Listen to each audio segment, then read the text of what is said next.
What's going on, friends? It's Anton Daniels, and I gotta have a conversation with you guys about Tiege Hanley because you see how the sun is hitting me. This is no finesse, no makeup, no filters, no none of that. This is 100% Tiege Hanley. I use it in the morning as soon as I get up, right after I pray and brush my teeth, jump in the shower, and I'm hitting the streets because you never get a second chance to make a first impression. So even though they're giving you 40% off your first order, 20% off for life, even though you may get a free gift, forget all that, right? Because we would do this even if it was full price because it's worth that much. I'm in the streets, I'm kicking it with people, and I see Dusties everywhere. You don't want to be them. You want to separate yourself. And the way that you separate yourself is self-care. Ladies get it for the fellas. Fellas don't wait for the ladies to get it for you. I'm about to hit the streets right now, and I'm feeling confident. I'm feeling great. I mean, I already got confidence, but to have that extra boost of confidence, knowing that you've taken care of yourself and you set yourself apart from all of the rest of the sheep that's walking around making bad decisions on a daily basis. And it's reflected in their actions. It's reflected in the products that they use. It's reflected in the people that they follow. And so if you're trying to level up, if you're trying to make sure that you look good, they're going to send you the pack. They're going to give you all of the instructions on how you're supposed to use it. Then make sure you get your Tiege Hanley. Again, 40% off your first order, 20% off for life. Get your free gift. Make sure you tap in with your boy Anton Daniels because Unc is never going to lead you wrong. I would never have you use a product that I don't use myself. Again, they've been rocking with me for a long time. Make sure you get your Tiege Hanley. I love you. I appreciate you. I'm going to holler at you guys later.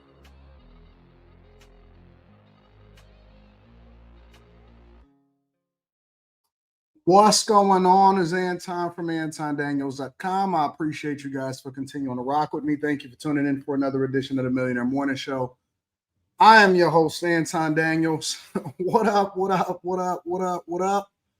What's up, family? What's up, chat? Shutdown is crazy. Shutdown is crazy. It is people that is lined up at food banks. People trying to figure out how they gonna get their bags, how they gonna. I don't even think people care about Thanksgiving no more. Christmas is over. Christmas is over. Flat out. Christmas is over. This is gonna be the biggest. Listen, bruh. When it comes to exposure, I'm just gonna tell y'all this. All right. We didn't know that it was gonna come this way. I personally didn't predict that it shut down would last this long, but you know what it's showing? You know what it's showing? It's showing who got it and who don't. Listen, I know that y'all gonna get into the whole, oh my God, we gotta make sure that we're compassionate about everybody and all of this stuff. It was a lot of popping, a lot of flossing, a lot of stunting. There was a lot of people saying what they ain't gonna do, and he better come with his own money. And why would I talk to a man and go 50-50? Because I can do it myself. And there was a lot of guys that was out here doing all of this with the bust downs. All of them watches is pawn. Pawn shops is popping. All right, listen. It's. I had a little bit of a technical difficulty because I got to call the maintenance guy because the heat in here is messed up. So this is why we having this. But I think that we need to have a conversation. Hopefully we back in the studio for the original Millionaire Morning Show tomorrow. But let me tell you something. All of this talking tough. I got it. They don't. All of a sudden, you a villain if you got money. Facts, Zeroice, it's not even cool to talk about money no more. Have y'all noticed that? It's not even cool to talk about money anymore. Now you're being insensitive if you show that you got any. Let me put my Apple Watch on for this particular segment. Now you being insensitive. Oh my God, I can't believe it. So wait a minute. If you got money, you got to wait till everybody get back on their feet and that they start handing out food stamps before you start talking about money again. I got my Apple Watch on, so we ain't got to worry about it. We back at rubber bands and the Apple Watch. We good. Now, if you got money, because see, let's be clear. Hey, talking tough is a luxury that is reserved for people that are doing okay in their life. Talking tough is a luxury that is reserved for people that's doing well in life, because you ain't got time to be talking negatively. You know, notice how all of the reaction videos, the back and forth, the argument, people ain't having relationship wars no more. Ain't nobody talking about 50-50, man versus woman, feminism. All of that stuff is out the window. Now we trying to figure out how we gonna survive, because see, let's be clear, it's not just about food stamps, it's the furloughed workers too. It's the furlough. Oh, don't worry, I'm gonna still put my Rolex on. I'm gonna do what I'm gonna do regardless. It really doesn't matter what nobody else do. I'm gonna do whatever it is that I'm gonna do. I was just joking on that. See, it's the furloughed workers too, because see, you got the double life. Now, let's be clear, I'm not a fan of people working and not getting paid for it. All right, you should be able to get paid, but see, we gonna see what we're seeing right now. We're seeing a broken system that we never really had an opportunity to observe before, meaning that welfare was subsidizing most people's lifestyles that was taking trips out there to Tulum. Welfare was subsidizing most people's lifestyles because they were selling it 50% on the dollar, 75 cents on the dollar. And so they was getting the money from the federal government. So we they daddy, all right? Everybody that's out here grinding, everybody that's hustling, we they daddy. We've been out here subsidizing a lifestyle, and they've been popping, talking big tough, talking tough, and getting out of pocket and telling us what they ain't gonna do. YouTube Sucks says Rolex are a scam. They make you send them off to get tuned up every year. Can't do it. Tell me that you don't own a Rolex without telling me you don't own a Rolex. If that's not the biggest lie, people just be talking. And see, you can't talk to me about it because I own 20 of them. And so I know that that's a lie. I know that that's a scam, and you don't have to send them off every year to get tuned up. And that's the biggest lie that I've ever heard. Listen, I'm not going to talk to you. I'm not talking to these people no more. I'm not talking to these people no more. I'm big dog now. Because listen, remember when they was doing all of the videos, talking shit and stuff? All of that junk just went away. You know why? Because they hungry. You can't you can't effectively talk tough when you're hungry. You can't do a reaction video negatively about somebody when you're hungry. And let's be clear, the guys is hungry too. They've been bumming off of, you know, all of the Dusties, all of the chicks and stuff like that. Y'all been bumming together.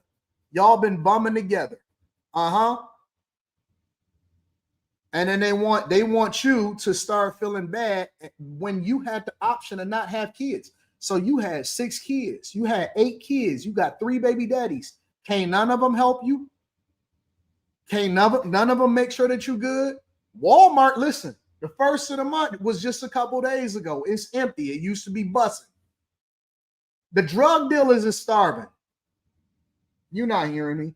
The dope boys is starving because they not getting their benefits out. Them checks ain't going out on the first of the month. So the crackheads can't go out there and then shop for a real one. You can't go out there, sell your food stamps, and then go get you a couple rocks. You can't go get you some Fenty buzz down heroin. You can't get none of that. Drug dealers and Shut the Trap Down is no longer a 24/7 operation. You got to order online and pick up your order at the back door. The trap is shut down for now. We not doing no trapping. We not doing nothing. Everybody gone. Walmart suffering right now. You know why? Because Walmart sells 25% of all groceries inside of the United States of America. So when you can't go out there and subsidize your food, then Walmart can't come out here and go and get their bag. So now corporate America is out here. So listen, I'm for it. I'm all with it. I'm with everything that has to do it. Remember when y'all was saying shut down the banks, let the housing crisis do it, do what it's due? Okay, I think we should do that all across the board. I'm with you. Democrats, I'm on board. Shut it down. Keep it shut down. We're going to get into it today. Democrats, shut it down. We good. Because listen, I'm all for it. Let's reset. Let's start over. Let's get everybody off of food stamps. Let's get people on. The majority of the people that's on food stamps are not even Americans. They are migrants that came over to the United States of America. It's so many migrants that's here that's on food stamps. We've been subsidizing their lifestyle. We've been subsidizing their lifestyle. White girls, they've been nice and quiet. Black girls, y'all should be able to figure it out. Y'all been learning how to get by for this long. Maybe not. Y'all not the old school chicks. Y'all these new chicks. So y'all don't really know how to make it shake. You don't really know how to wash, clean, make food stretch. Y'all different. You know what I'm saying? Y'all different. These some new chicks, but the white girls been acting like they've been getting it for a long time. Now you see their hair frizzy. Oh my God, I can't believe it. I'm dusty. I don't know what I'm gonna do. Let me tell you the difference between white girls and black girls. Black girls act like they man not in the household. White girls and snow hairs, snow bunny and snow hairs, they've been working together on their food stamp totals. They be married, children, giving you their sob story, trying to act like it's different for them. No, me and my husband, he just doesn't make enough. He works 40 hours a week, and I'm at home. I've been, taking care of the kids. I did everything they told me to do. I had 5 kids. I don't know what to do. I'm walking. Listen, I'm Cuddy. From now on, for the rest of the year, from now on to the rest of the year, I'm Cuddy. You don't know who Cuddy is? Go look at Dead Presidents. When Lorenz Tate came home from the war, been taking care of them kids. Hey, listen, this is a little something for Juanita. Let me go get some money.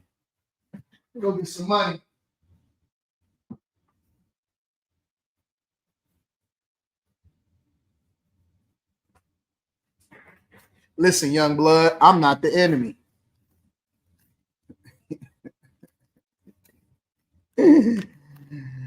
I'm not the enemy, young blood. While you was away at the war, who you think kept this household afloat? Huh? I'm the one that kept food on the table. Just look at me as Big Ump. All right? Look at me as Big Ump. Who? Listen, I'm not going to lie to you. I care a lot about Juanita. I'm not going to lie to you. I care a lot about Juanita. But you back in the picture, I'm out. You need anything?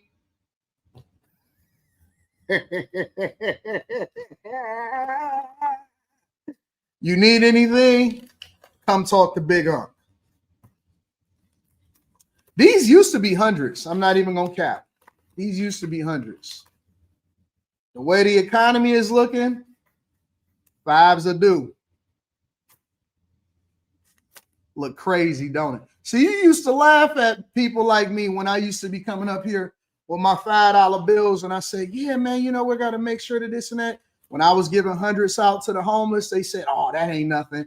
Now you lined up around the food bank, and now I mean something. Look, it hit different, don't it? Listen to it. You hear that?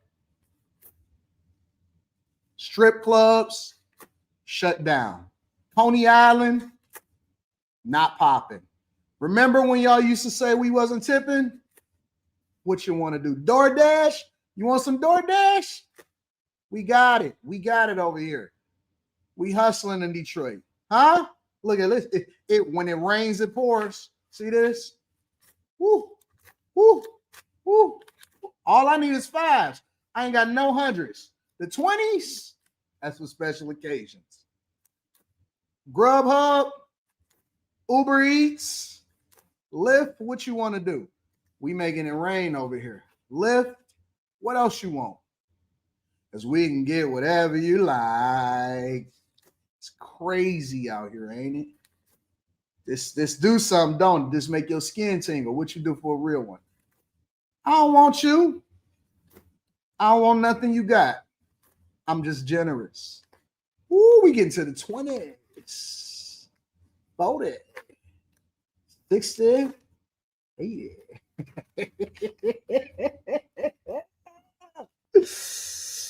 We at a time where we in a time where the chicks, let me turn this around. I don't want you to think I'm balling, you know what I'm saying? Flip the 20s to the 5s. We in a time where, you know, I had my Apple Watch on the other day. We're going to get started with the show. I had my Apple Watch on the other day. And she said, that ain't no regular Apple Watch. That's the Apple Watch Ultra. So you noticing a little orange? See, the ladies, they notice the details. Then they start giving you the side story. You know, I've been sticking by him for so long. I don't know if he gonna ever make it. I said, don't start turning your back on him now. Don't start. She said, can I get some Infamil? You know what? I'm feeling infamous. So go ahead and get some Infamil. You know, you take a little time. You got to flip your 5s over to make sure that they all go the right way. You know, I'm feeling infamous. Let's get some Infamil. You know, how's the kids doing? How's the kids doing? Huh? I know it's rough. Oh, the heat is off? Is the heat off? That might be one of my skeezers right now. Let me see.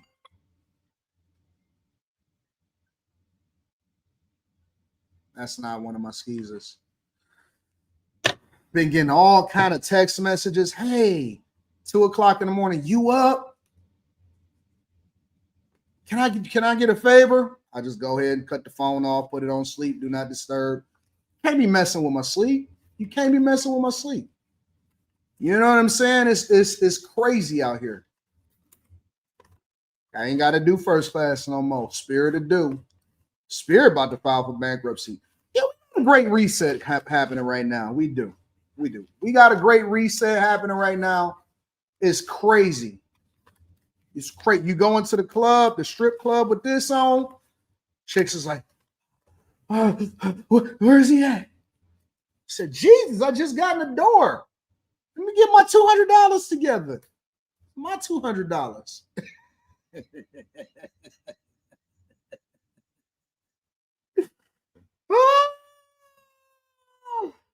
Listen, all I'm saying is stop that stunting. If you ain't got it, stop that stunting.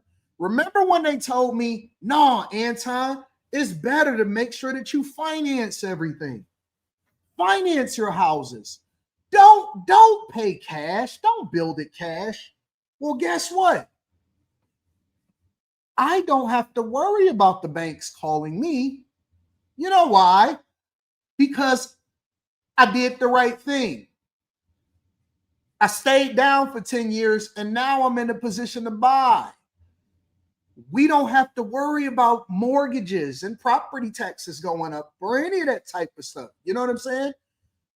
Remember when I said back when everything was busting, when we had all of the money and the pandemic was happening, I said, you know what?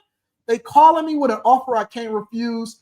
I'ma still work corporate America and I'm gonna get another job. Now, remember they laughed at me? They laughed at me. They said, oh man, what are you doing getting a job? You're a businessman, you're a YouTuber. You're not supposed to have a regular job to go along with it. Regular job don't sound that bad all of a sudden now. Layoffs is popping. Government shut down. Ain't no food stamps and snaps. People was talking mad junk, but that's okay. Because I'm like Noah. I'll take the Noah approach. All right. When everybody is partying, busting it down for a real one, I'm going to just keep building the ark. And I'm going to tell the people, hey, man, it's a flood coming. Everything is cyclical. Remember the next flood is coming. Don't worry about it, man. Just give me my hard hat. The flood is coming, y'all. Skip it. Give me some animals. Give me my bag chasers. Come on, Patreon members, bag chasers. Let's all get in the ark. And now we up there partying. Waiting on the next buying opportunity. Waiting on the next buying opportunity. And they out there struggling. People done quit YouTube. I see people getting like, you know what? I think I'm about to become a TikToker. Niggas, listen, niggas is losing weight involuntarily. They not. I ain't never seen people losing weight involuntarily. They doing the cartoon thing where the nails be biting up. They losing weight involuntarily. I said, you know what?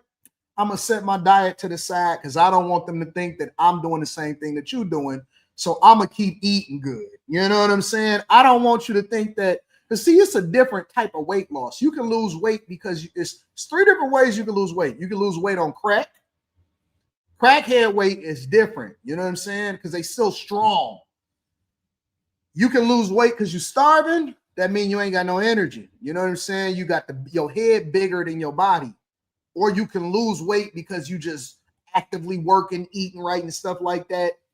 I don't want them to think we all in the same boat. So I'm going to lose my weight differently. And I'm going to lose it a little later than y'all. I feel good. Oh, had some breakfast this morning. Meat, eggs, fruit. I got extra fruit. I'm inviting over. You don't believe me. Oh, man. Hey, baby. Hey, baby girl. What this look like? Fresh fruit.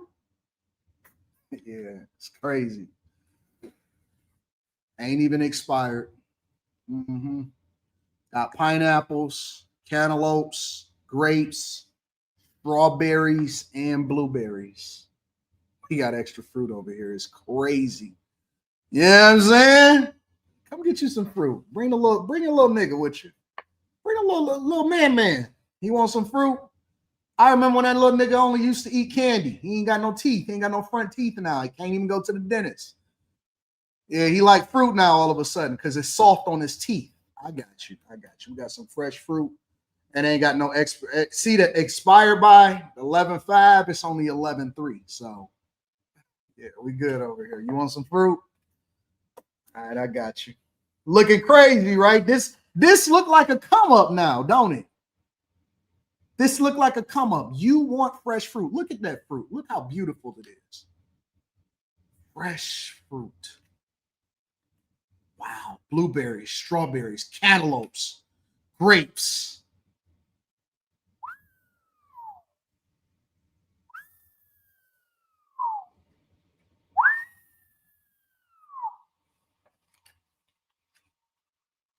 I don't like to eat in front of niggas, but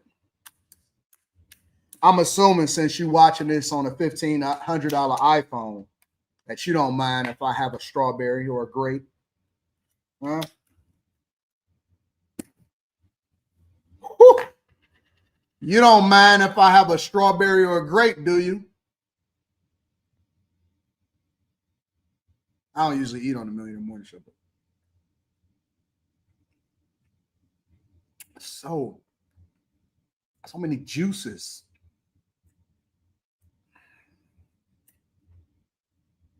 Wow.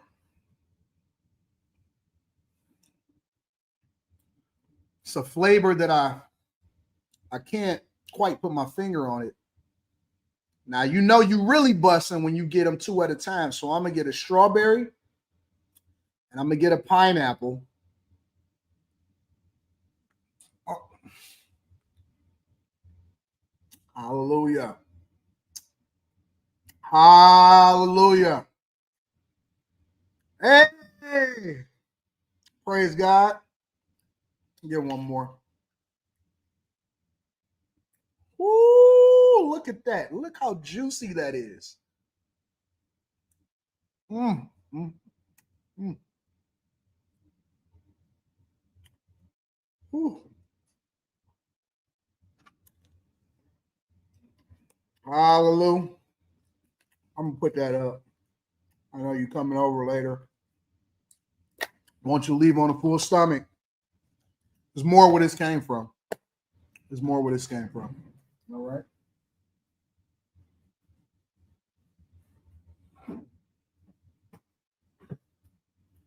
Her New Edition is going back on tour. Tony Braxton is on tour. Now they got Johnny Gill out there.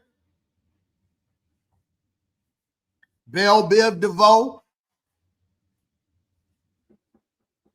They all working. Come on in.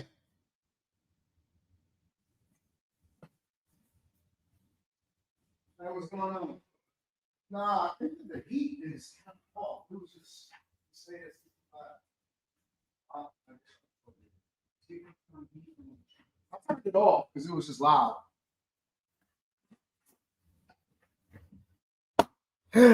Life is good. Life is good.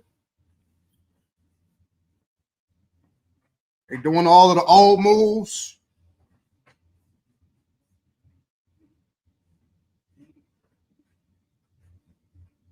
I see the preachers begging on TikTok. I seen Creflo Dollar on TikTok. Creflo Dollar was on TikTok saying, hallelujah. Amen. Can I get an amen? Hallelujah. Creflo was begging on TikTok. I said, Creflo on TikTok? I ain't know Creflo was on TikTok. Crazy, crazy, crazy, crazy. Anyways, y'all ready to get started with the show? It's going to be a great week. We got over 2,000 people in here. So, I just got back from Atlanta. All right, just got back from Atlanta, and it was a great interview. I wish I could share with y'all. I'm gonna try to get it together because I want to have everything chopped up and everything ready to go. Me and Brian McKnight, we did a phenomenal interview. It was great. I should give y'all a preview. Y'all want a preview? Pray for Anton, no magic spell. Let me know if y'all want. I think it's the interview of the year. Honest to God, he addressed everything. He addressed everything. I think it's the interview of the year. Nah, it was on Heat before. Yeah, it was on Heat. 100%. I'm either gonna drop it this Wednesday or the Wednesday after next. I think it's the interview of the year. I don't think nobody fucking with it. Honestly. Here, I'll give y'all a little bit of a preview. Don't tell them I told y'all, all right? In the coffin. What was because see, you had been through the separations multiple different times, right? But then eventually you guys come to the conclusion, all right, you know what, we just gonna go our separate ways. What's that nail in the coffin that then leads you to say, or leads both of you to come to the conclusion that you guys are no longer good together in any capacity, regardless of whether or not you have kids or not? I think we always knew we weren't. Woo! Hold on. Brian, don't tell it so much. Don't give too much information. That. Okay. I think she may have been lying to herself if she thought otherwise. For me, when I realized I could parent those boys without her. Interview of the fucking year. Interview of the fucking year. Interview of the year. I'm telling you that I'm going to a whole nother atmosphere with the shit I got going on right now. I'm not giving you no more. I'm done. I'm not giving you no more. I'm done. I'll give you a little bit more. I could be a good parent. I could be there for them, and I could give them what they needed from me without being married to their mother. Yeah. Do you think that the kids were the thing that kept y'all together as long as you were? Hold on. Let me show y'all something. You can't see my eyes.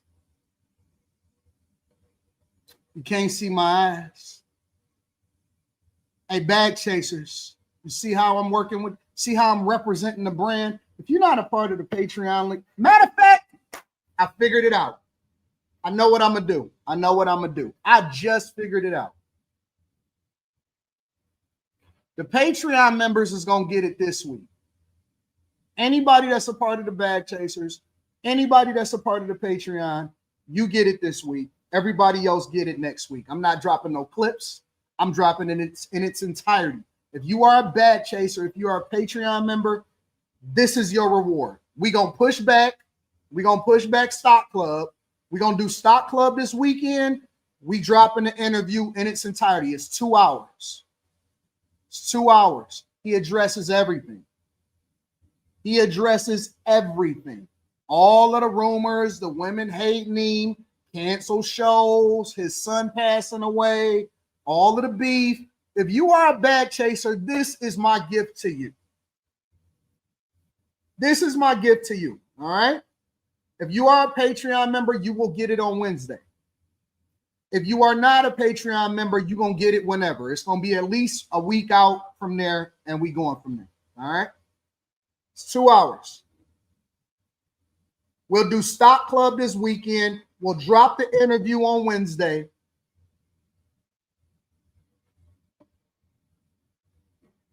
And we'll go from there. And I'm going to give it to y'all in 4K. Everybody else is getting it in 1080p. Bag Chasers is getting it in 4K. It's a 70 gig file. It's 70 gigs.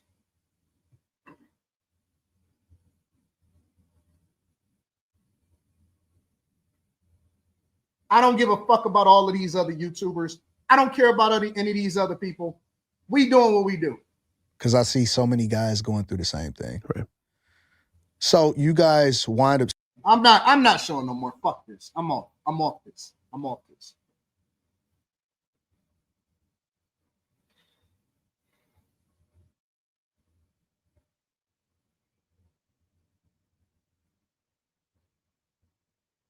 I don't want y'all reacting to it if it's in the Patreon, though. That's the key. See, y'all gonna fuck it up for everybody. Now I'm rethinking this thing.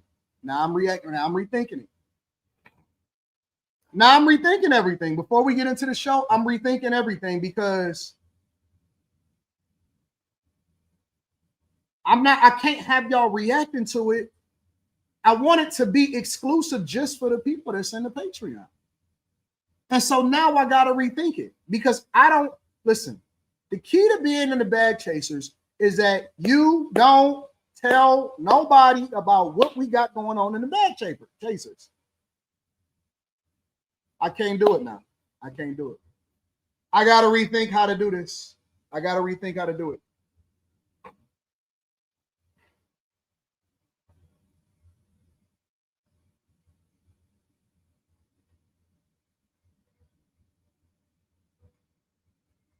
Nope. I can't do it.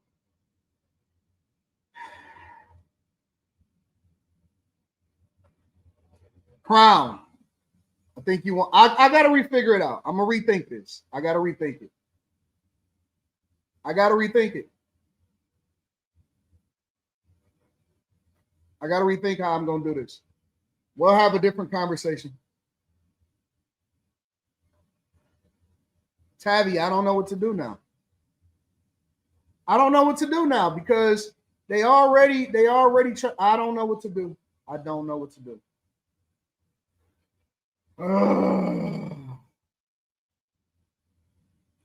All right, so Antonio got an idea. I'm listening to all the ideas. Antonio says drop it for the Bag Chasers a few hours early, then drop it to the world. Because I can't wait a week because motherfuckers be salivating. You know what I'm saying?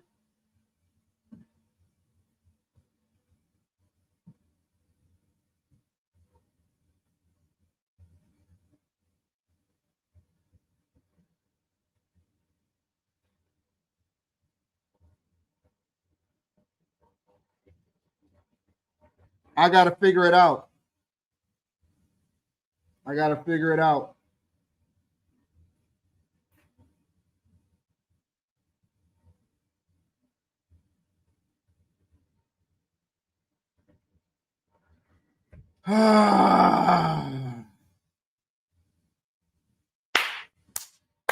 I will let you guys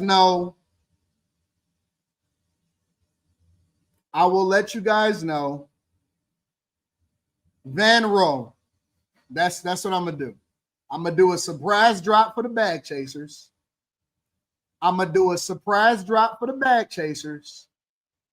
Bag Chasers is gonna get it first no matter what. whether I drop it 3 hours or 4 hours later, or I drop it a week later. Bag Chasers is getting it first. Y'all always gonna get everything first. All right. So y'all gonna get it first. And I might just do a surprise drop. I'm gonna do a surprise drop. All right.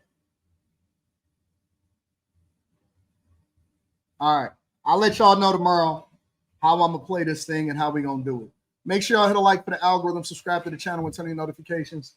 Let me read some of these super chats and we're gonna get it popping. Flyboys Trucking says, what up though? What up, Flyboys Trucking? Shadow Dragon says, sell Siri to play I Get Money by 50 Cent.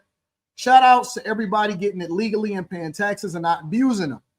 ABJ's wise, strong, and smooth. Drop the smooth part. I break bread, ribs, and $100 bills.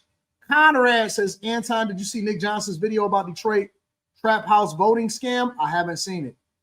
Nick Johnson? You got to send it to me. AD November 2025 is the biggest American weight loss. It's about to be. Chef Ted says, the Great Reset, the flood is happening right in front of us. Big Man Loves His Pup says, let a 6'11 brother get some fruit, bro. Brian the Filmmaker says, maybe I'm aware what happened to the Sunday stream. Oh, you talking about on Room 9 channel. It wasn't nothing new that came out, and plus I was traveling back from Atlanta. So I flew into Atlanta on Saturday to shoot the interview, and then I flew back right to Detroit on Sunday. So because nothing new came out, I didn't want to press it. I didn't make it a big deal. Actually, next week or this week, I think Predators come out. So we're going to do it this weekend. We good? Is it on? We went up on the roof. Yeah, we made sure. Let me see. We went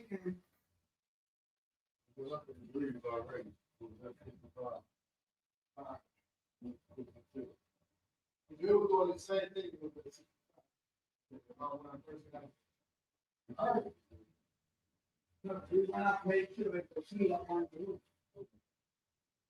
And also raised the heat next door, because that being a dead space, It take a lot of. that makes it to erase the heat there too. Okay. Well, all right, I'll let y'all know if it rock out. DJ A says, I just checked the tickets for the NE concert and they almost sold out at LCA in February. So people are not that broke. Shout out to Klarna. People be financing. David Brown says 80 Shay Shay moment. I don't know. Equal Opportunity Smoke says, yeah, this is about to catapult you out. I'm already there though. That's the crazy part. Every media outlet about to be all over this. Your hater count about to double, triple the publicity. Jim Short says, sent interview you might find interesting from Caleb Hammers. Sent interview you might find interesting from Caleb Hammers. Financial audit sitting down with Big Gretch from Michigan to discuss the state budget.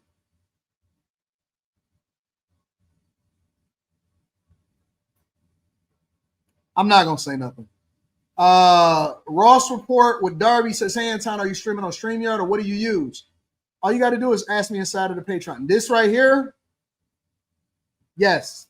I use multiple different platforms right now. I'm on StreamYard. Yes, that is true. What else we got going on? Sarge says, bro, you got me rolling. Can a brother get a sandwich? I'm only giving chicks fruit. Let me read some of these cash apps. Let me read some of the cash apps. See what's happening out in these streets. And we got a show to do, y'all. We got a show to do. Look at this shit. What is going on?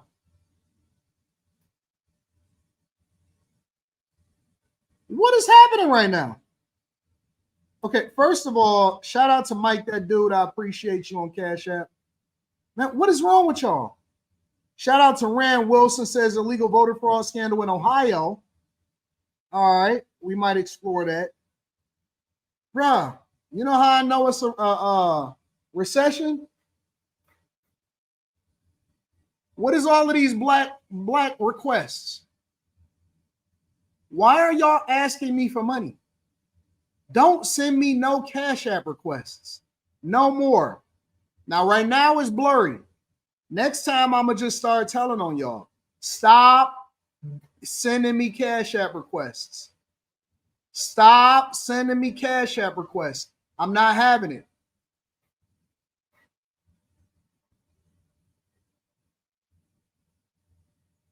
Decline. Yes. Block. Decline. Yes. Block. I didn't even know you could add yourself to a pool. Decline.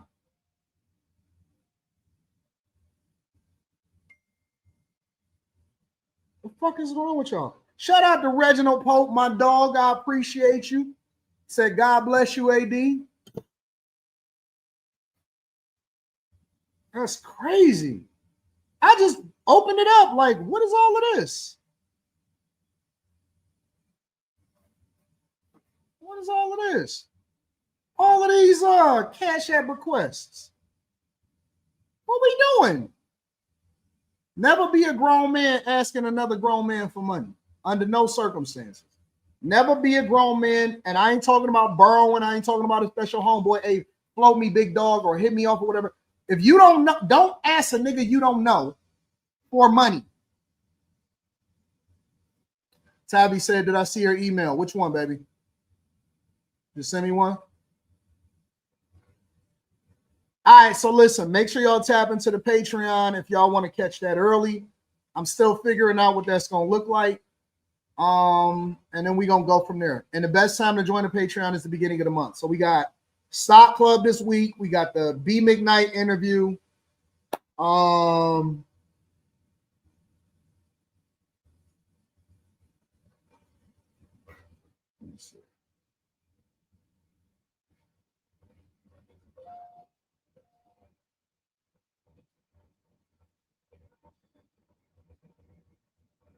Let me see. All right. All right. Let's get to it. Is this the financial audit?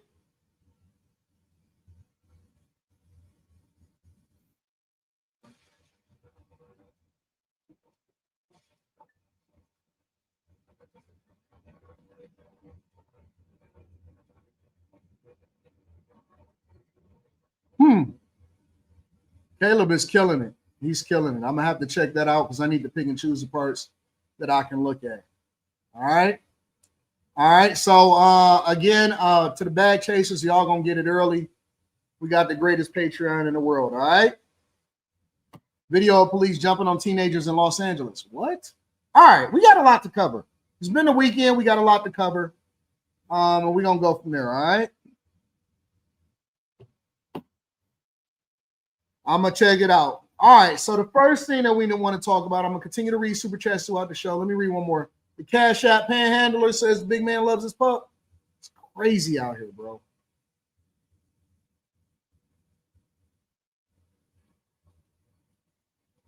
All right, lots to go on. We got Tylenol. Kimberly Clark bought the Tylenol owner. We got foreclosures is up. Looming recession, if we don't be in a recession.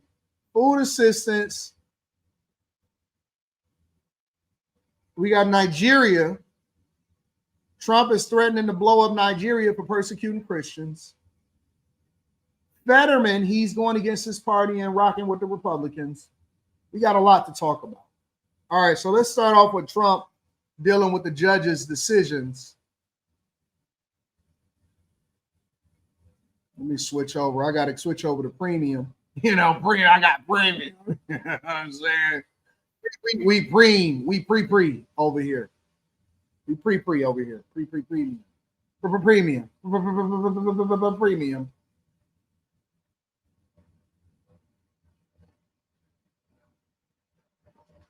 Let's go there.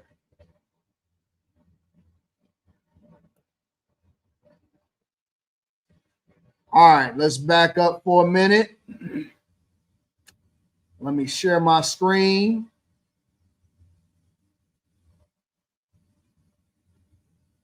Make sure shut Cynthia G down for talking crap. Talking crap about what? What did she say? Is Cynthia G even is she allowed to come on YouTube?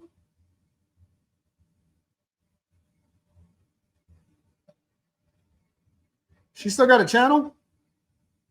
What's she talking crap about?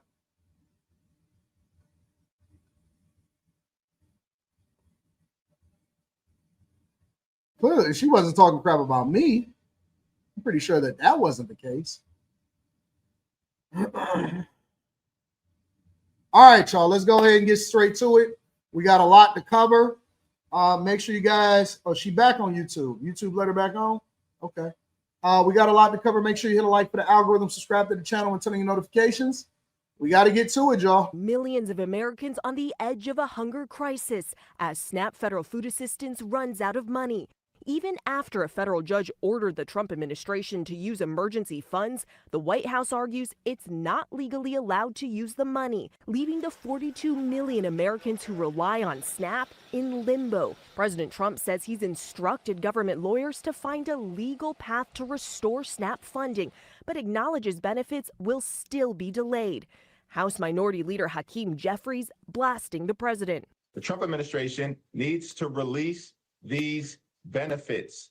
They have the funds for a contingency situation like we confront. But as the shutdown drags on for more than a month, Democrats still holding firm for an extension of Obamacare tax credits to keep healthcare costs for some 20 million Americans from skyrocketing. Obamacare open enrollment begins this weekend, and many are already feeling the sticker shock. In Virginia, Beth Dryer's monthly premium jumping from $80 to $425. This is more than quadrupled in cost for me. So it's just straight out. There's no way I would be able to afford this. I'm going to tell y'all straight up. And this is just my personal experience. I can't talk about anybody else's experience, but in my personal experience, I will tell you that it has been way cheaper, way cheaper to do preventative and to just pay out of pocket.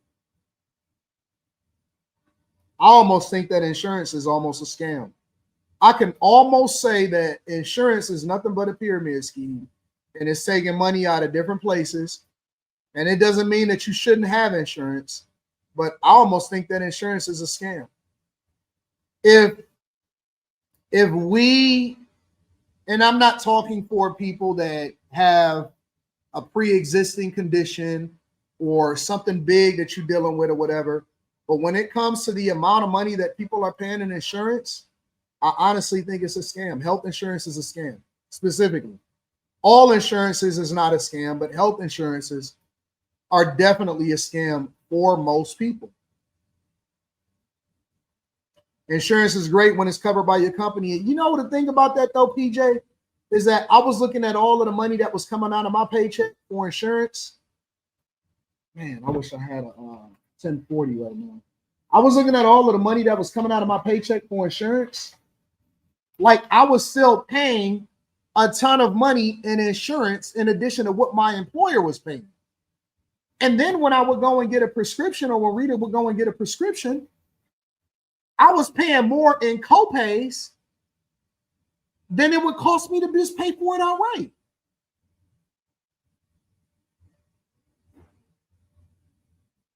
Half of insurance is fraud. Half of insurance is fraud. 100%. People was finessing, getting all of the money and all of that stuff. I'm telling you, bro, look, everything I'm doing right now is out of pocket, or I just get on a plan, right? So for example, I go to my dentist and they have their own plans. Where I think that the industry is going mostly is that everything is going a la carte and concierge. So healthcare providers or physicians in particular are now breaking away. And when I first heard of it, and I heard about it years ago, when I first heard about it, I was hearing about it from a concierge doctor perspective. Now I got my own concierge doctor. But when I first heard about it, I'm like, well, why would they do that? You know what I'm saying? Why wouldn't they get that insurance money? But then I was talking to a doctor because I was coaching one from a financial perspective, and they were telling me that they were making more money, and they had to deal with less clients by actually putting people, like individually dealing with people and not having to go through the insurance companies and trying to fight for money. And they were able to have a better work-life balance while at the same time taking on less clients and being more careful with their client base. And so since I retired the second time and at the end of 2024, now I've been kind of rolling with just my own thing. And so we've been like, concierge doctor, dentist, you know what I'm saying? Whatever, so on and so forth. Honestly, it's been way cheaper. It's been way cheaper.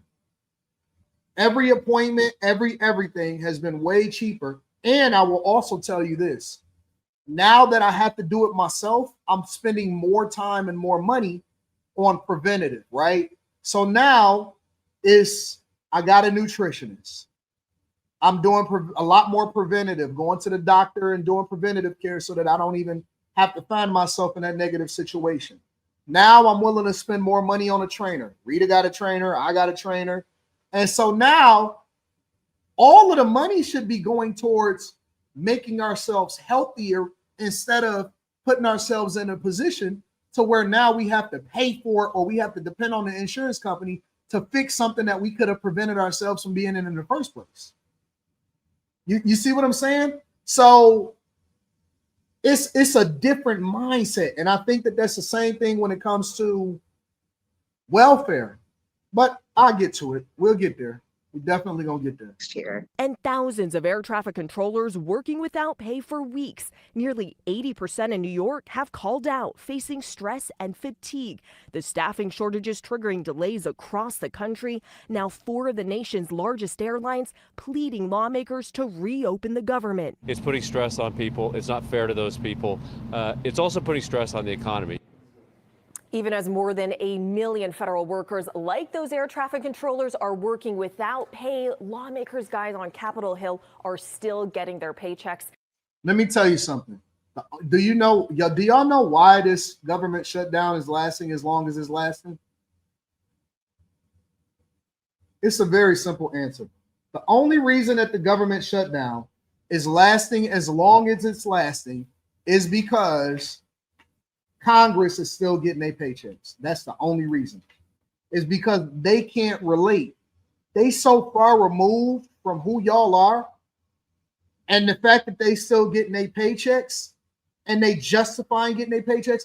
If y'all cut off, the real protest shouldn't be about food stamps. Y'all shouldn't even be arguing about government. It shouldn't be Republican versus Democrat. Y'all, the real protest while y'all out here wasting your fucking time on this no king stuff and y'all was standing outside for Tesla, now y'all standing outside of the food line. I seen one lady, right? Because you know how you can go down somebody's profile and see what they previously did. I've been doing a lot more of that now. When y'all send me videos to react, I go down the profile and I go to try to look at the people that's on there, right? And so I go to one lady and she talking about how she had to do whatever. You standing in line, the pantry halls or whatever, right? Standing in line. I scroll up her profile and so I'm looking at different things. This chick was out there doing a protest. She was standing out there at the protest. She was at a Tesla dealership protesting. And I'm like, get the fuck out of here, bro. The only protest that y'all should be having right now is whether or not y'all should be having Congress enact laws to prevent them from getting a paycheck if everybody else, you supposed to pay yourself last. The only reason that the government is still shut down is because Congress is still getting their paychecks and their health care. Cut off their health care, cut off their payments, cut off their TSPs, cut off everything. Cut government off completely. Cut off Congress and watch stuff start getting done. They on vacation. They continue to go out of town. You know what? We going to revisit this on Tuesday after the holiday and shit. I bet you they start doing what they supposed to. Now, Nancy Pelosi and them, they a little different. They've been in it for a long time. They married into money and all of that stuff. But for you regular Congress members, for you new niggas, y'all would have been crossed the aisle a long time ago and got the government back open. Can't depend on Nancy. That's another reason why y'all need to get these old people up out of there. It's because they don't feel like they got nothing to lose. Old people have already lived their life. They ain't got no skin in the game no more. And so if they not doing it for the right reasons to where they don't need it, but they actually just want to fix the government itself, then they're not going to have no vested interest in seeing it through.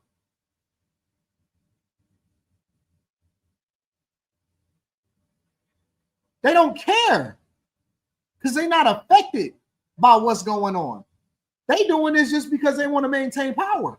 I'll look at today's top stories. In an exclusive interview with 60 Minutes, Norah O'Donnell asked the president about his call to end the filibuster, and Mr. Trump doubled down.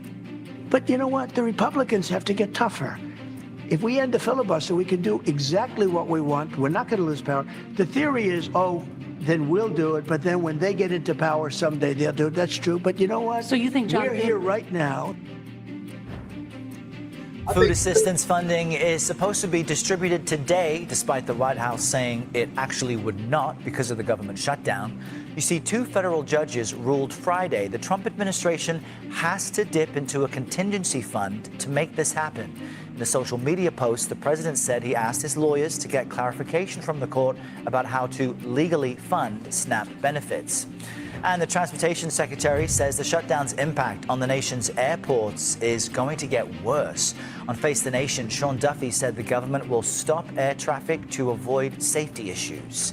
And new CBS News polling shows more Americans are feeling uneasy about the shutdown's economic impact.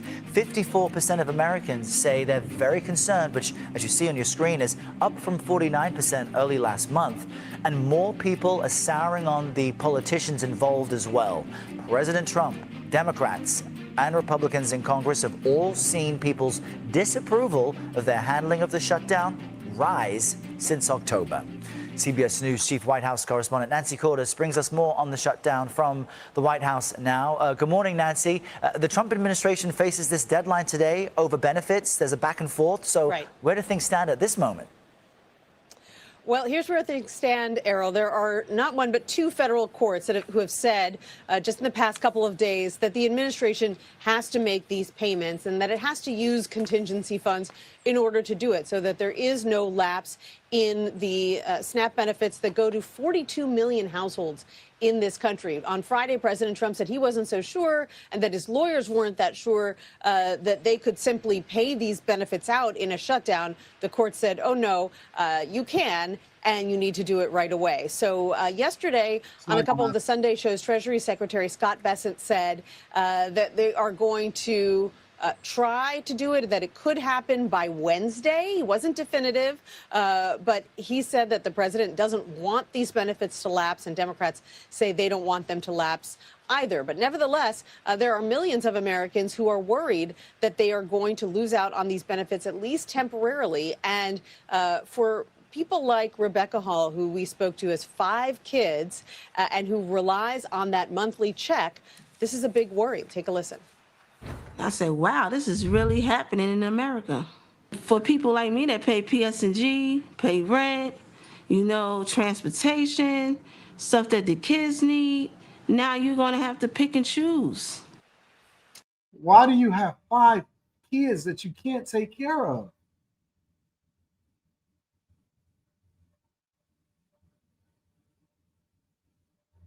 Why do you have 5 kids that you can't take care of? That's what I'm trying to figure out.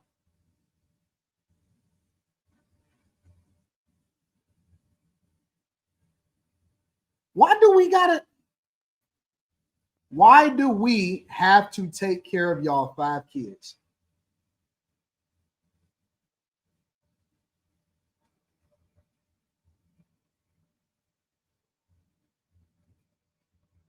Why do we have to take care of y'all 5 kids is what I'm trying to understand.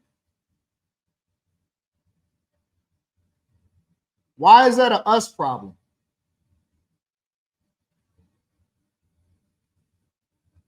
How did that become our fight? How did that become our plight?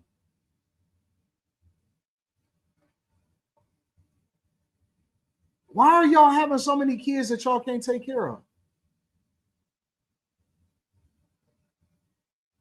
Got 1,000 kids and can't take care of y'all own kids. And then they put them up there. And this woman that has 5 kids, you know, she can't take care of them. Ain't a man in sight. Where they daddy at? Where is they daddy at? What? Listen. Unless you widowed, don't come to nobody. Don't come to nobody talking about I need money from the taxpayers. Where they daddy at? If the daddy, why the daddy ain't in the background along with you? And these is little kids. These is new kids. These ain't no old kids. These is new kids. That's what I'm trying to figure out. Why the fuck am I on the line for these little niggas? Why I gotta pay for them to make sure that they taken care of? You know what? That's because they plan on y'all. They plan on the women. This is why. Let me stop, bro. Let me stop. Real talk. Let me stop. They plan on y'all, bro. They plan on us, man. And they using women to do it. The women are justifying it, and that's how they're able to get away with it. You got five children that I have to make sure is taken care of. That's crazy, bro. That should never, ever, ever be my responsibility. I didn't have those kids. I didn't even get to sleep with you. I didn't get to do a test drive. I didn't get no Gulf 3000. I don't get nothing. So basically, what y'all telling me is that I gotta pay for your kids, and I ain't getting no box. I ain't even get to touch it. That ain't right. I don't feel good about that. I don't feel good about having to pay for something that I never even touched before. And then you demanded more of me than you demanded of that nigga. That's why I could never be a stepfather. That's why I could never be a stepfather. Because you can't demand more of me than the person that actually got the DNA with that little nigga. You know what I'm saying? How you gonna demand more of me? Who made him? Who made him? Who made him? Straight up, that's not my responsibility. How did I become responsible as a taxpayer for your 5 children? I don't agree with this. I genuinely don't agree with it. I don't agree with it. One of them baby daddies should be able to step up and give you a place to live. I'm responsible for mine. My daughter, she ain't never went to nobody else and asked them for money. She ain't never went and asked nobody, not an uncle, not a grandfather, not nothing. That's my kid. So why your kids coming to us asking us to pay for your kids? I don't agree, bro. I don't agree. Make sure you hit a like for the algorithm, subscribe to the channel, and turn on your notification. Y'all ask the weirdest questions. Is your wife's trainer a male? My wife's trainer is a hermaphrodite.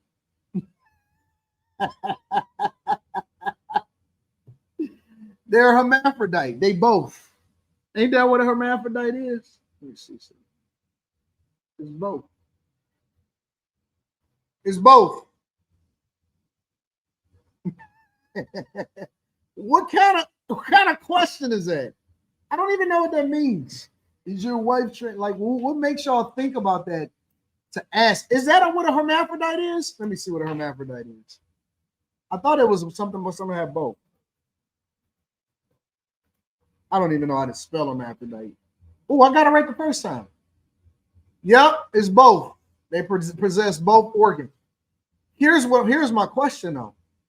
A hermaphrodite is an organism that possesses both male and female reproductive organs, such as an earthworm or flowering plant.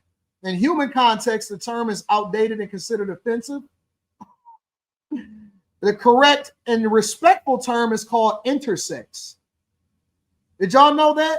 That now they've changed the name when it's referring to a human as intersex, which refers to people born with variations in sex characteristics.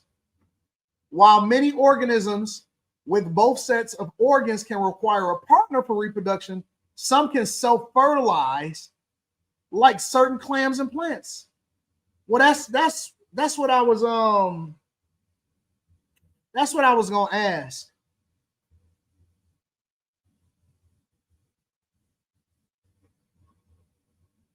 If you are a human that have both, can you get yourself pregnant?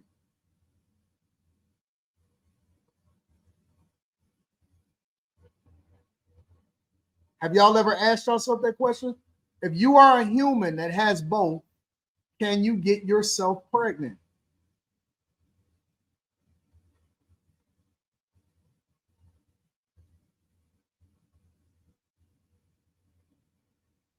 That's a reasonable question.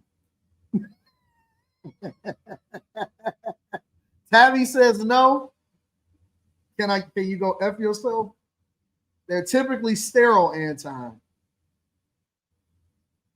I just say whatever I think. I'm just asking a question. That's the first thing that came to my mind. That's gross. Okay, so wait a minute. So you telling me that if you had both, you wouldn't get yourself.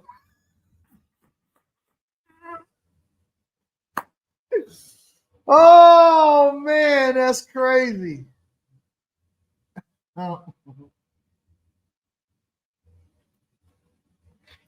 If you have both, you wouldn't bust yourself. If you have both, you wouldn't bust yourself down. Tavi says,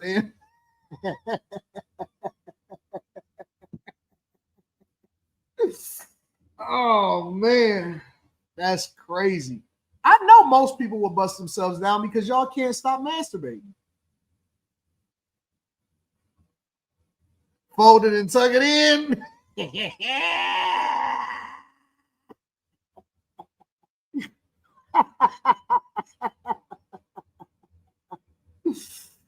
Oh shoot.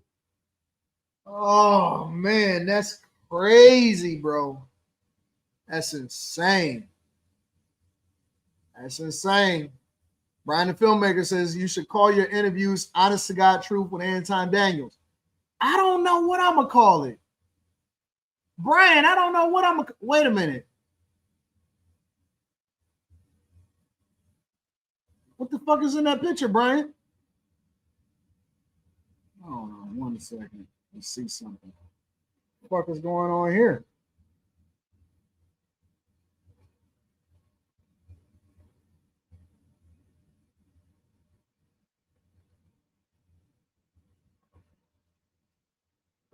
You know, I'm a hater.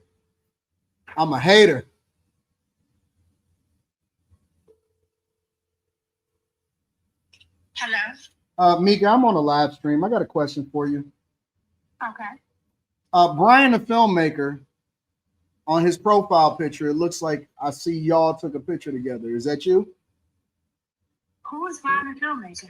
I don't know. It looks like y'all took a picture together. Maybe at a meetup or something. I don't know. Yeah, that's at the meetup. Oh. I don't know. All right. Who is Brian the Filmmaker? Is that somebody I should know? I'm asking you. I don't know. Oh gosh. Now let me go research. All right. Is that somebody that's after? I'm gonna call you back later. We're gonna fix this. Okay. Bye. Yeah, I'm a hater. You know what I'm saying? I'll be trying to figure out who the fuck is taking these pictures.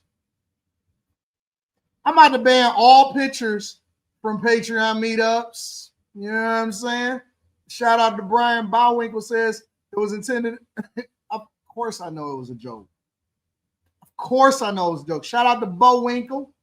What the F y'all got going on today, family? We out of control today. I don't know what's wrong with us, Miss Salat. I don't even know if I'm going to be able to get through this show. Manny Plays PC says, Both being the mother and the father is crazy. All production with the super sticker. Thank you, my friends. I appreciate y'all for continuing to holler at me. I got the camera in front of the screen, so I can't quite see it. You know what I'm saying? Brian, you about to get Mika in trouble. You about to get Mika in trouble. See, I'm a hater. I'm a hater. No, I'm not a hater. I'm a hater. All right, call me right back. Yes, Mika, I'm on a live stream. Okay, y'all play too much. Just so okay. So I took a picture, it seems, with someone in the case, all right? Okay, yeah, I just want to make sure that it was just that. Friendly picture, right? Mm-hmm. All right, that's all I wanted to know. You too much. Bye. Listen, y'all gotta check the chick. Don't check the guy. Check the chick. Don't check the guy. That's the rules of the game.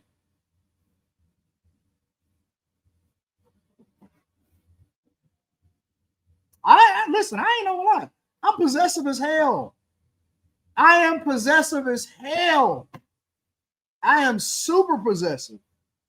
I have never been poor. The older I get, the more possessive I become. That's just the truth. The older I get, the more possessive I become. I need to know what's going on. I want to make sure that everything is what it's supposed to be. I can't have anything going on that's not. I can't have things going on that I don't think is conducive to what's going on out here. You know what I'm saying? Let me see what's happening. We're going to pivot for a second. I want to go over to Fetterman. Fetterman is out here talking specifically now. And he basically going off on the Democrats. Let's see what's happening out in these streets. Hold on. Going to end? Are there any new signs this week that one of the political parties might blink?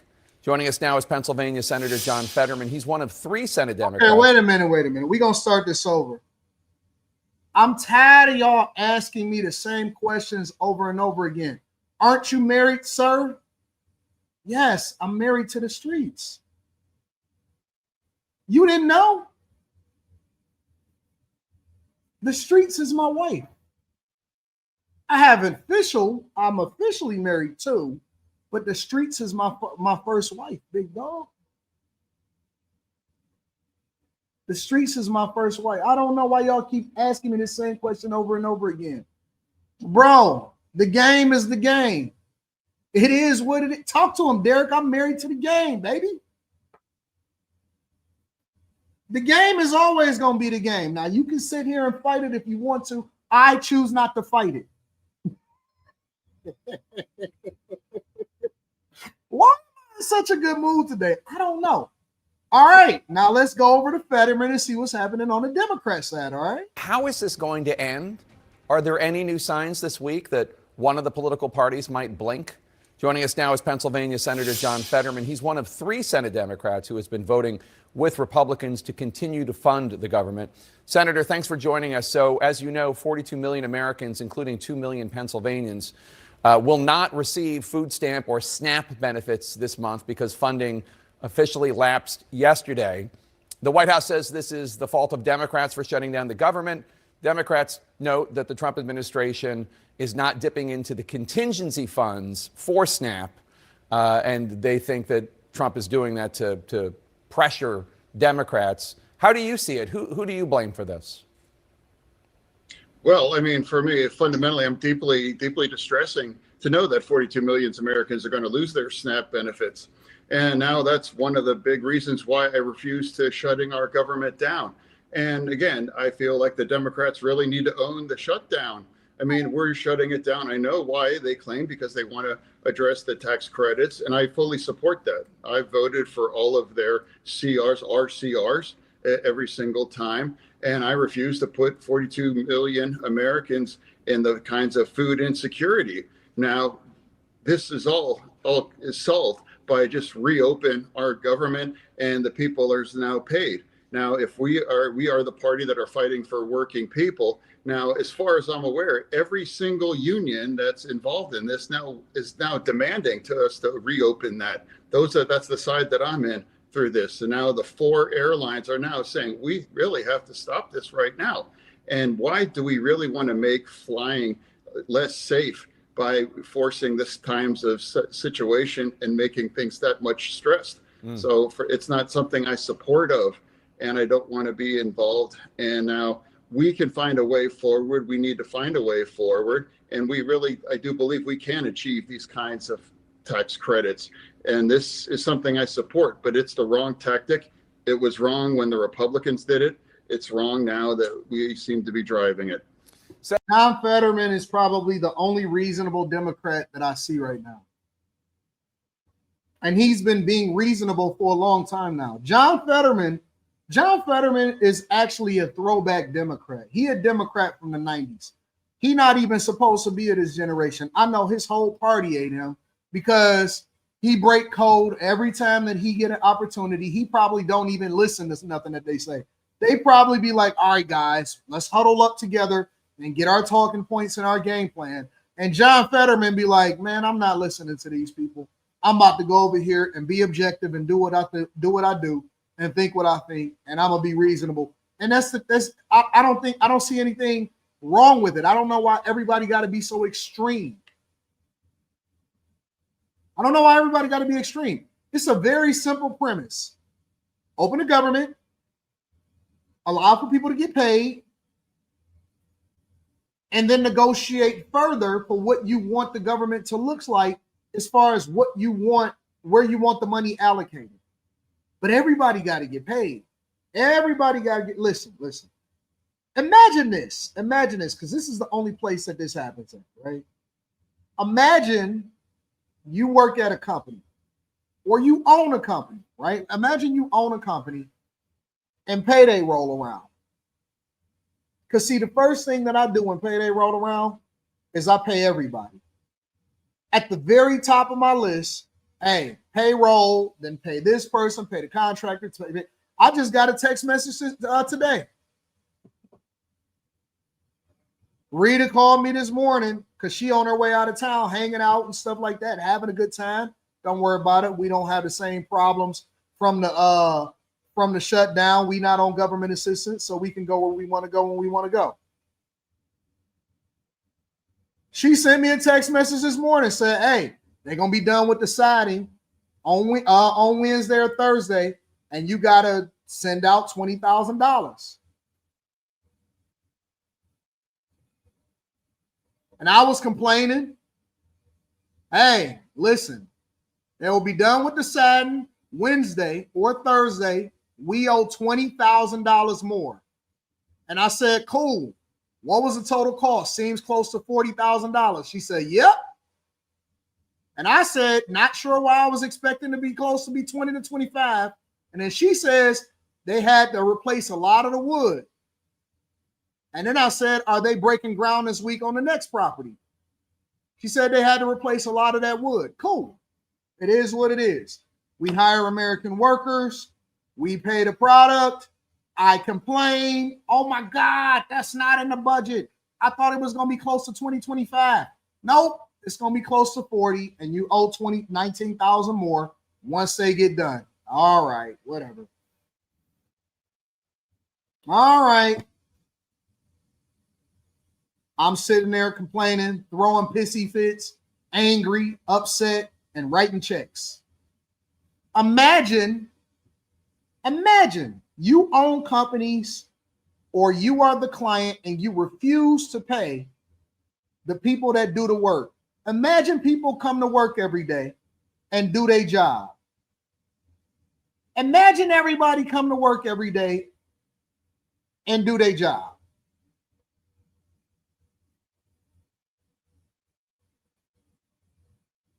And you say, you know what? I'm going to keep paying me. I'm going to go out of town.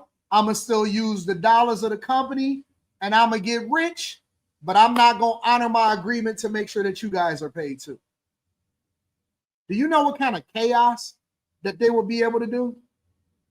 You know what kind of chaos that would be? Or I tell them, hey, y'all keep working until I decide that I can get paid and I got the money, but y'all keep working for the next 2 months and then I'm gonna give you back pay. And listen, if you got to go to the food pantry, you got to do whatever you got to do, go and take care of it. I'm gonna take care of that. That's essentially what you see happening with our federal government. They paying themselves our tax money that they're supposed to be working for us as public servants. And they telling everybody else, y'all niggas got to keep working until we decide that we want to open up the federal government, that we can open up tomorrow if we wanted to. Senators say that bipartisan talks to end this logjam seem to be gaining steam, though an actual agreement is out of reach as of now. Do you know where these bipartisan talks to end the shutdown are? We're on day 33 of the shutdown, obviously. Crazy. I sure hope so. I mean, this is an absolute fail. It's embarrassing, honestly. If we can't even kind of, keep the lights on like this, and now reminding everybody, federal workers have had to borrow more than $1/3 billion just to pay their own bills. I mean, those are the kinds of workers that make this, and they're really suffering now too. And now people can't count on their SNAP benefits, and now also WIC and Head Start. These are the kinds of people, why I'm a Democrat, fighting for people that just like that. Now, it seems like we're moving against our core values to keep our government shut down at this point, as now we're approaching 33 days now. Yeah. So let's talk about the issue that Democrats say they're fighting for in the shutdown. Pennsylvania's Obamacare marketplace says that more than 150,000 Pennsylvanians are going to lose their coverage if these enhanced premiums expire at the end of the year. In Allegheny County, where you live, average monthly health care costs are projected to rise 75%. In rural Juniata County, those prices are going to jump a staggering 435%. Have any Republicans offered you any assurances that they will work with Democrats to actually do something to prevent this from happening if Democrats reopen the government? Yeah, well, I absolutely do believe, because a lot of those counties that you just referenced now, they're all very, very red. And then I do believe many Democrats now realize, and now Republicans realize, that we have to address this and extend these tax credits. And I absolutely hope that we do. This is what I'm saying. Like, I fully support these things, but this is the wrong tactic. And right now, by doing this, our government shut down, we're getting neither of those things. And they guarantee neither you're going to get your SNAP benefits and you're not going to get this kind of tax credits that we all need. Reopen this thing and we can find a way forward. That's the way democracy operates for right now. There are big elections on Tuesday, obviously coast to coast. In New Jersey and Virginia and California, there's a referendum on redistricting. In New York City, polls show that the Democratic nominee Zohran Mamdani is in the lead for the mayor's race. You've previously dismissed him as, quote, not even a Democrat, and it is true he's a Democratic socialist. Do you think it would be a mistake for New Yorkers to elect him as mayor? Would you vote for Cuomo if you were a New Yorker, or Sliwa?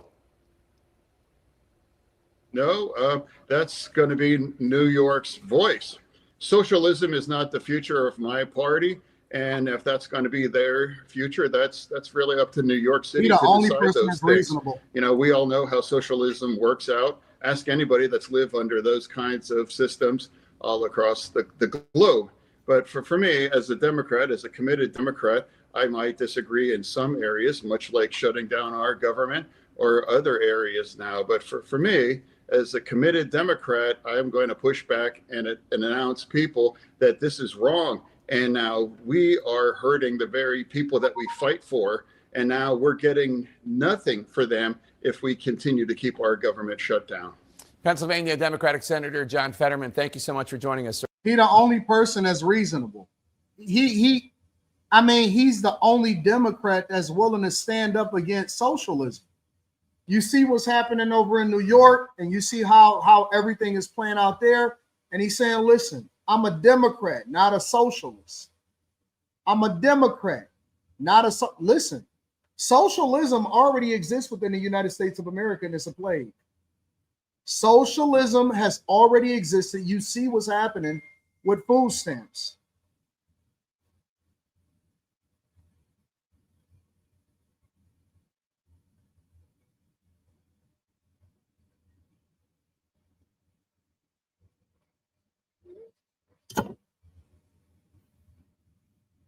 Well, I think that New York is about to be under duress anyway, so it really don't matter. We're going to see how this plays out. Make sure you guys hit a like for the algorithm, subscribe to the channel, and turn on your notifications. Let me read some of these super chats, and then we're going to continue on with the show. I am having a really good day. I don't know why. All production, I appreciate you. I'm having an incredible day. I don't know why. I feel good. I feel great. I feel good. I feel great. I do. Feel great. Did a house tour today. That video is going to be dropping on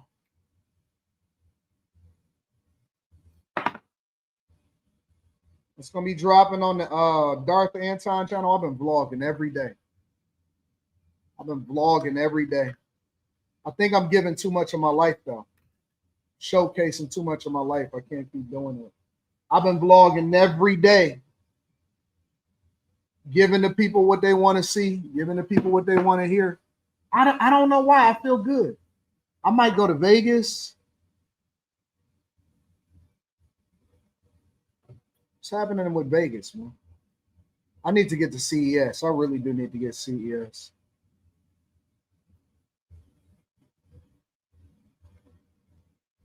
Might hit Vegas this weekend and see what's happening out in the streets. Make sure you guys hit a like for the algorithm, subscribe to the channel, and turn on your notifications. I'ma leak your ass. I'ma lick your ass. Is that what your name is? I'ma lick you.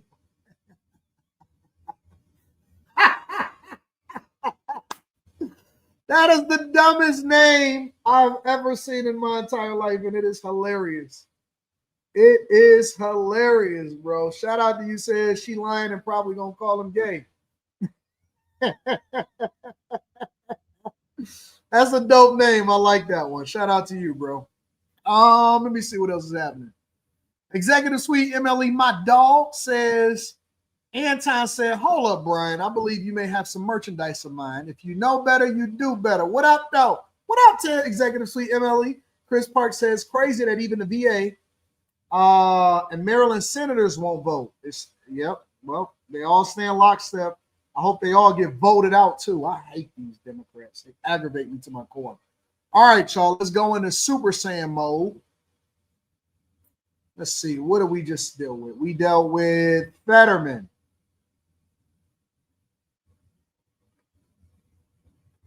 Let's go food assistance. I want to see exactly what's happening on the front lines here. And so I need to see. Let me pull this up.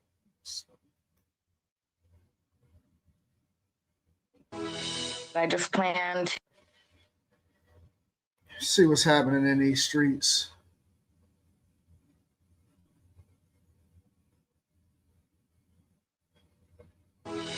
I just plan to grit and bear every step of the way and refuse to let my children or myself go hungry. I gotta try to explain to them this doesn't mean that they have to eat less. I can still afford to provide them with at least the minimal nutrition they need to be able to function at school every day, to be able to play the sports that they want to play, and to be able to sit down and have a meal with them. That was Maine resident and SNAP recipient Kelly Austin speaking to Morning in America on Saturday. She is one of the nearly 42 million Americans nationwide who rely on the federal food assistance program to feed their families. A federal ruling late Saturday requires the Trump administration to create plans to... Let me see something.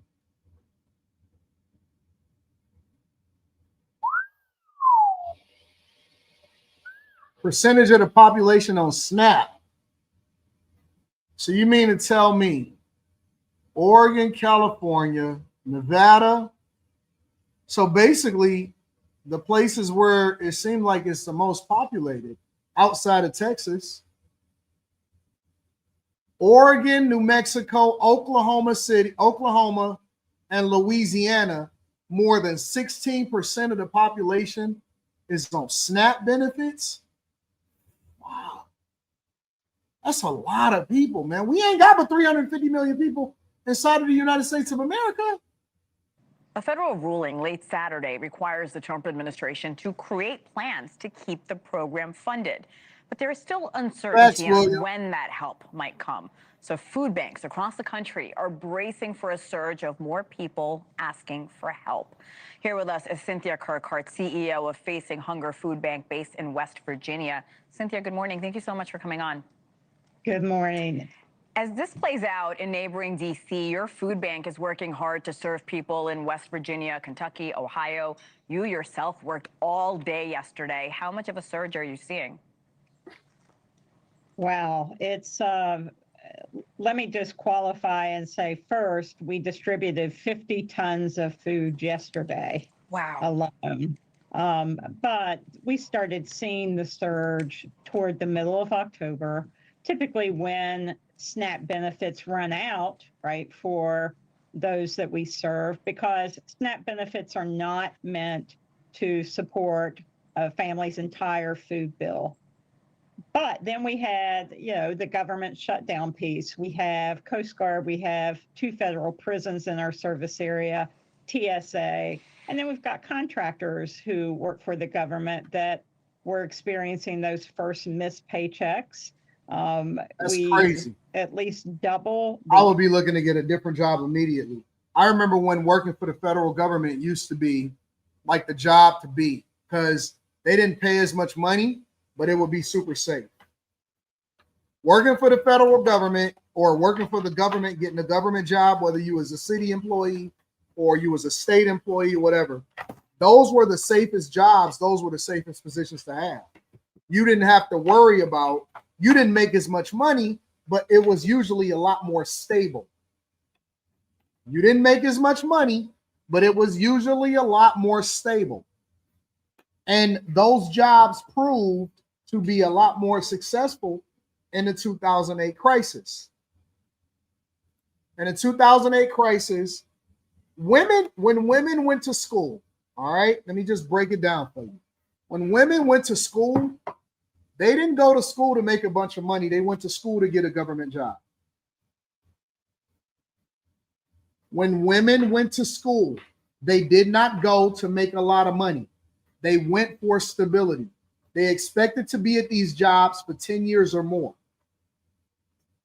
So what happened was, because they expected to be at these jobs for 10 years or more, they expected to also get their student loans forgiven. Now, you didn't have to go into a major hard degree program to get a decent government job. You just had to get in there, and then to get a degree or to get an advanced degree, the government would either subsidize it or pay for it, and then that would be the pathway for them to get a higher position. So when they did these type of things, we didn't really pay that much attention to it because this is what gave them their leg up on men. Not only did they tie themselves to the federal government when it came to food stamps, but they also tied themselves to the federal government when it came to their success. So if it wasn't a government job, that's why men, a lot of times, they went into trades, they went into private, right? They went into publicly traded companies. They would make way more money. Listen. Y'all not hearing me. This is why women would say that they were the most educated, but they still had a lot of student loan debt because the play has always been government. Government and I ain't just talking about black women, I'm talking about all women. Government has always been, in our lifetime, in my 43 years on this earth, has always been the play for women. Whether they worked for the government, whether they depended on food stamps, whether they was leveraging family court, they depended on government. So anytime that a woman was going to school, she was not going to go into Wall Street. She was not going to become a software engineer. She was not becoming a civil engineer, an architect, or any of this stuff. They would go into liberal, or they would pick any fucking thing. And it's because they wanted to make work for universities, nonprofits, and government entities, which would then, and they didn't care how much in student loans they took out because they was going to be on an income-based repayment plan, and then the government was going to forgive it after 10 years. This is why it was so easy for the Democrats to appeal to women when they said, hey, we are going to give you free student loans. We're going to forgive your student loans. We're going to do this. We're going to do that. Because they depended on the government, so that was their safe haven. They talked down on men. You don't want to have a real conversation, but I'm going to have one with you today. They talked down on men because they didn't think that nothing could happen to them.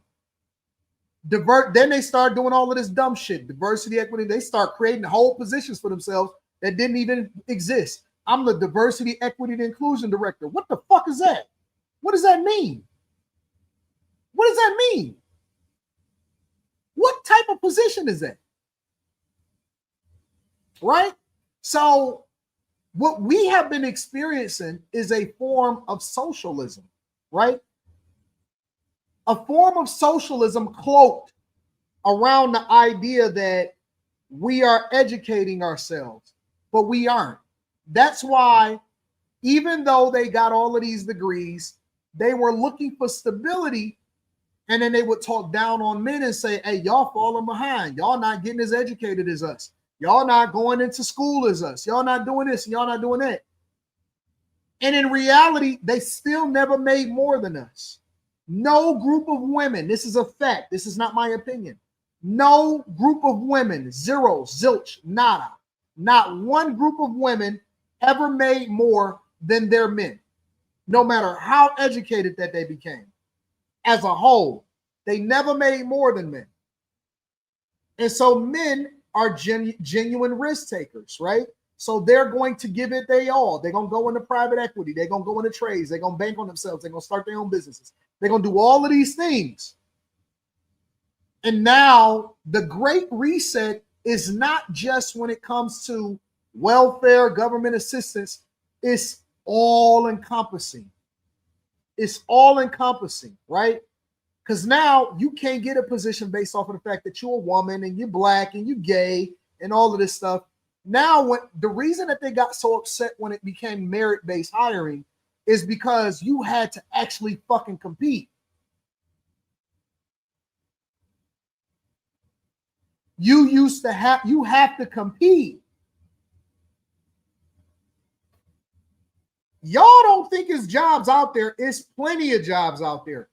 You just don't want to do those types of jobs because you're used to getting in the office. Let me show you what you're used to doing.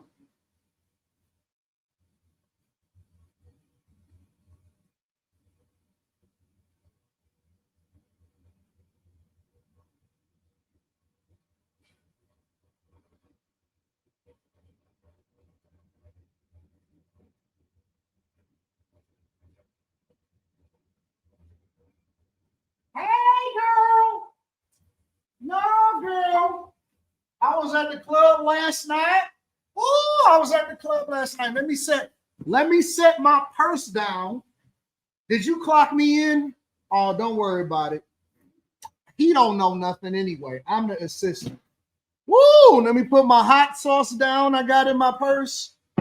Oh, by the time that girl, these customers is getting on our nerves, and I don't know what I'm gonna do, but I know one thing: this man that I was talking to yesterday, yeah, he busted down for a real one. He gonna ask if he can sleep on my couch, but I don't think I'm gonna let him sleep on my couch because he ain't got no job. He ain't got no job. Yeah, girl. I mean, shoot, it don't matter. Yeah, I'm a big back, but don't mean nothing. These little young chicks, they ain't doing nothing anyway. That's all you did was gossip. You added no fucking value to any organization whatsoever. You added no value to any organization whatsoever. You was late. You came into these industries You had a bad fucking attitude. And every time that I went to go get my license plate renewed, or I would have to go to the government agency office, go to the government agency office. I go there all the time. I go to the county and stuff all the time to get the titles, pay the taxes, whatever, right? Transfer titles and it's always a bunch of women and some sassy man over there. A bunch of women and some sassy man in the office gossiping, being slow to get to the window. It's 15 people back there behind this glass window, and this chick is taking all day to come to the fucking window to come and give me my paperwork. Girl, what is you doing? Get your big ass up and come and get me my paperwork. What we talking about?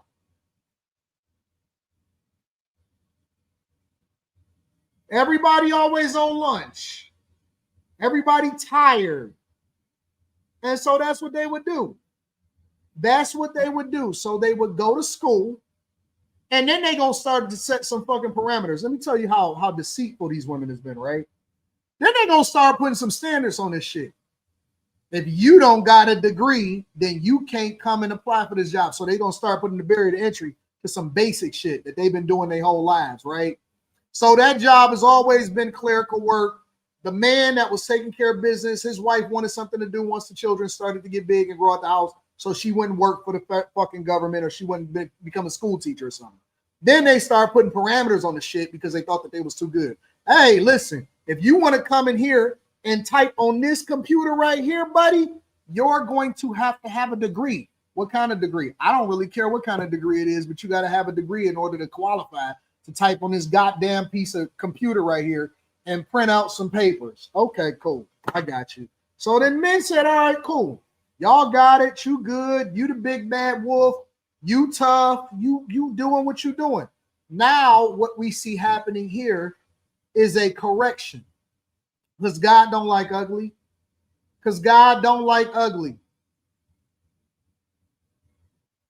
God don't like ugly. You've been doing what you want to do all this time, and you think that you just gonna keep on doing what you want to do when you want to do it, and that we just gonna take it. We just gonna deal with it. We got tired. You beat the system. You beat it to fucking death. You've been robbing for a long time. Now it's 42 million of you motherfuckers trying to figure out where you're gonna get your next meal from. Because I remember when they started laying off and the Department of Government Efficiency came in and you said, here's my degree. Here's my degree. Ha ha. If we come into the private workforce, you gonna be in trouble. You gonna be in trouble. Okay, cool. So we said, all right, cool. We gonna see. We gonna fucking see. I'm gonna see just how good you are. And now they out there.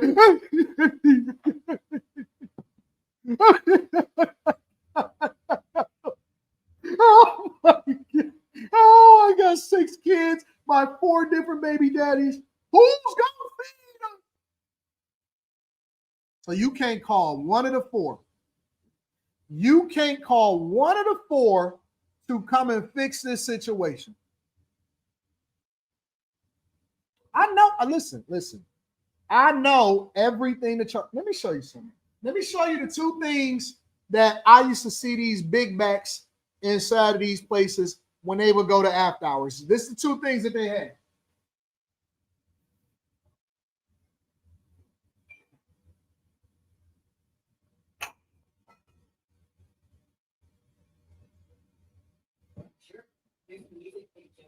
Siri, stop. Hey, Siri, stop. You kept some hot sauce, and before y'all turned on Puffy, you captured some Ciroc. You loved Apple. That's why this is so empty. And then for the young ones, for the young big backs in training, you love some Casamigos. Y'all love Casamigos. See how empty this is? The young big backs in training, they like Casamigos. For the old hoes, they loved Apple Ciroc. Oh, give me some Apple Ciroc. And we supporting Black. Puffy on it. Come in, put your hot sauce on everything. Go to your government job, and then you're good. That's what they did. Listen, I cannot be more honest. This is the honest to God truth. This is what it is. This is just straight up what it is. I could not be any more honest. And it had the nerve to talk down on me. And I said, no, you didn't. No, you didn't. No, you didn't live on government assistance your whole life and then start talking down on men. This is why you got the food pantries busting. This is why you got the food pantries busting. I'm not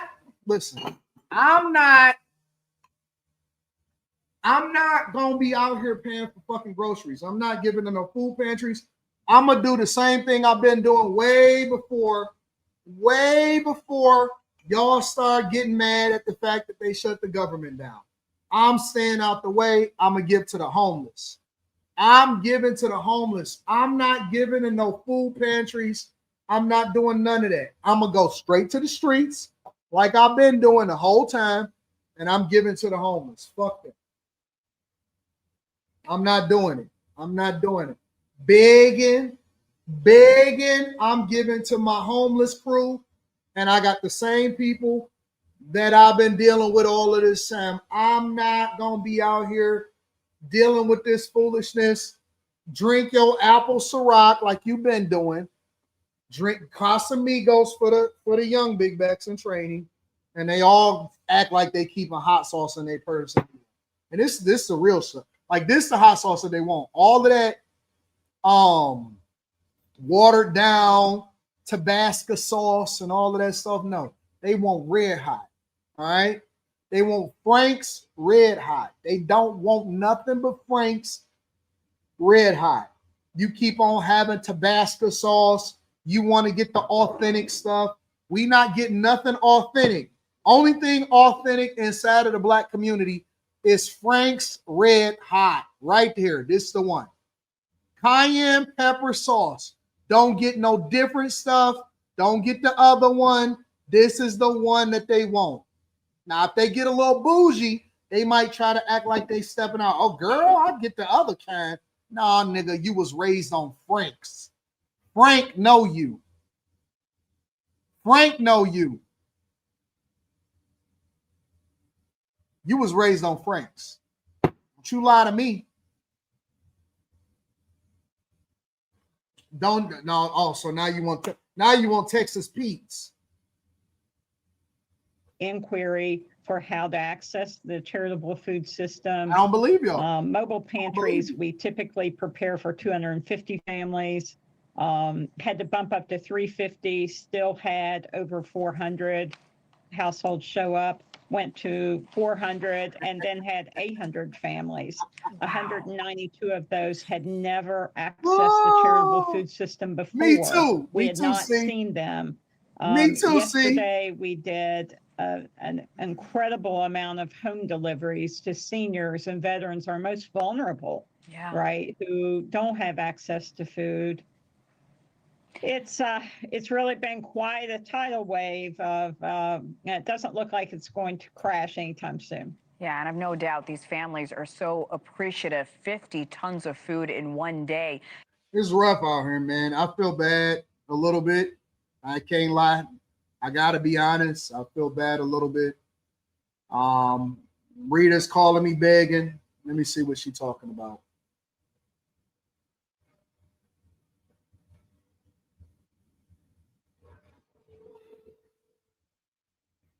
That makes sense. Hello. Hey, I'm on a live stream. So yeah, you need some money from daddy. Well, I knew I should have waited to say that. How much you need from daddy? I'm gonna have to pull up the email to see what the balance is. How much you need from daddy? Give me a ballpark of what it is that you're looking for. I think it's like 8,000, but I'm gonna say 10 because my time in services. Oh, you throw an extra 2,000 on top of that. Okay, interesting. Yeah. I don't know if I've gotten $10,000 worth of Oh, you got more than that. No. You can't just text me. That's not a textable conversation. Hey, I need $8,000 to $10,000. You're gonna have to come with a different perspective than that. Well, I knew that you were on the live stream, and so I didn't want to disturb you. And it's not something that I need like at this very moment. I was just kind of giving you a heads up. What's the timeline? When do they need it? Well, I'm gonna call them because I spoke with the contractor. He wants the stuff delivered to the house by Friday at least. So I'm gonna need it probably Friday. You got to stay away from them YNs out there in Chicago too. I just want to let you know that. Will do. Make sure you check in with me before you go around because I know where all of the YNs are at. Okay, will do. All right, have a good day. Bye.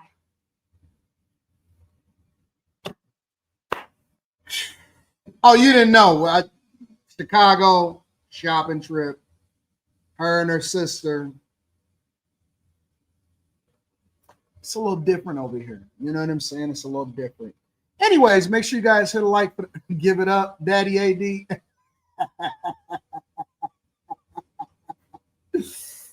Oh.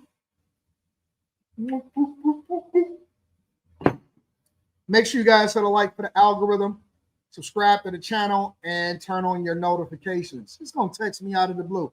Hey, you know I'm gonna need some money. What else we got going on out here in these streets? Because I know Sierra loves some pranks. Let me read some of these super chats. Ross report with Darby says, thanks, Anton, on Backcheck. So by the way, but I think you missed my question on the last YouTube live stream you did inside the Patreon. I figured it.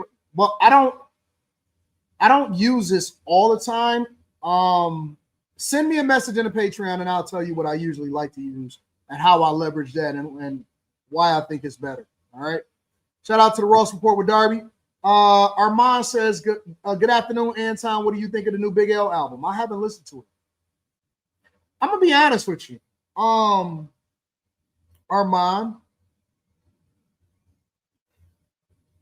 I don't like these old niggas.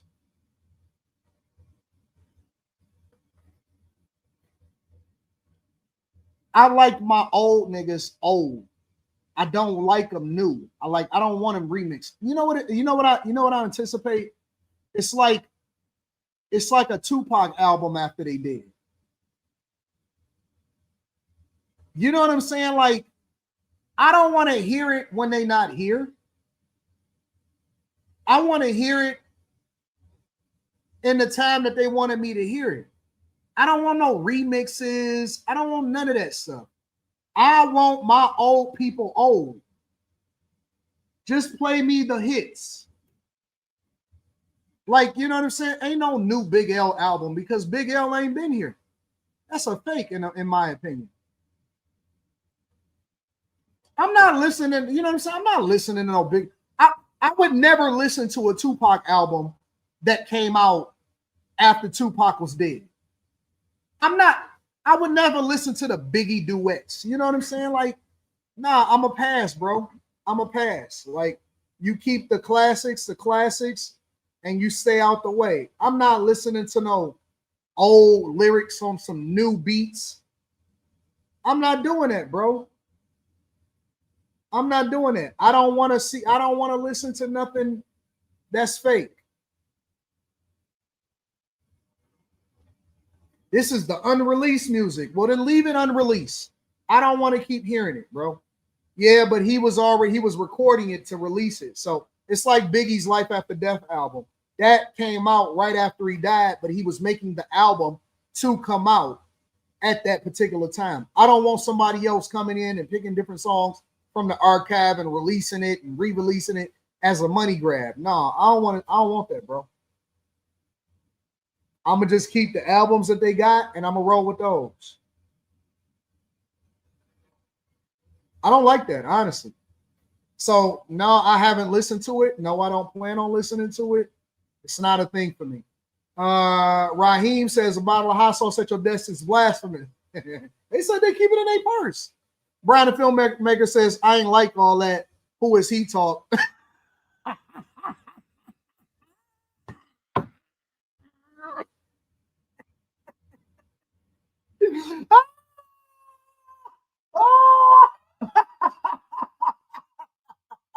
Hey, Brian.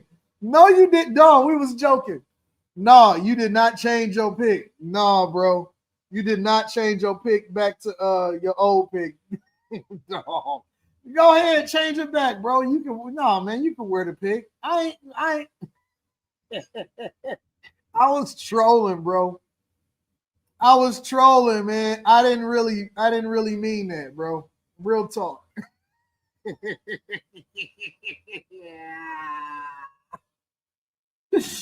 No, bro, you can change your pick back, dog. She rock with you, man. We was just messing with you, bro. We was just messing. That is so funny. I got the best chat and the best bag chasers in the world, bro. 392Q says Anton over here pointed us with a bottle of hot sauce. Was I doing that? You know, you don't know what's gonna happen on this show. Red hot actually slaps harder than hot sauce. That's a fact. Most people in Chicago were raised on Louisiana. I don't believe y'all. I don't believe nothing that's happening over in Chicago. Shout out to Miss Freckles. Shit. Let me get that off my screen. You know, Anton. I can't.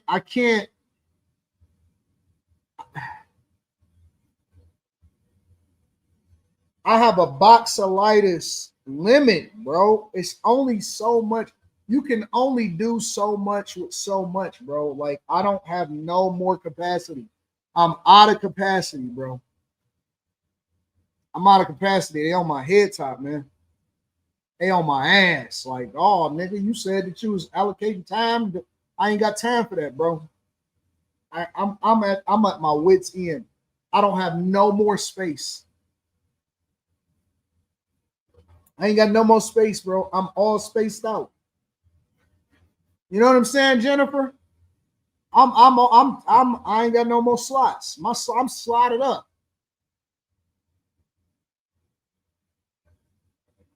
I'm tapped out. I can't keep looking at y'all and liking something that I can't have.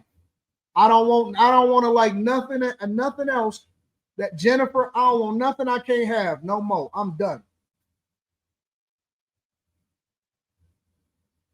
You spaced out too, Echo?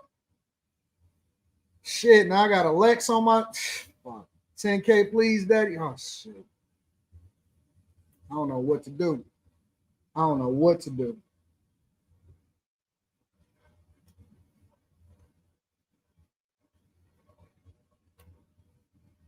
I don't know what to do.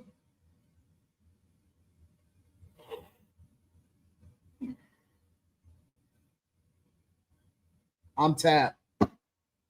I ain't checking no DMs. I ain't checking shit no more. I seen some of the baddest shit in my DMs. I said, and they was famous too. I said, ain't you the? They hit me off with the, hey, I've been following you for so long. I've been meaning to send you this message for a long time. I said, who is this famous chick in my DMs? I ain't doing that shit. I just went ahead and kept on swiping. Swiper, no swiping. I own everything. I can't lie to you. I don't want that. I'm good, bro. I don't have it. I don't got the capacity. I'm beat. I'm beat. When I tell you I'm beat, bro. I ain't got nothing else for you.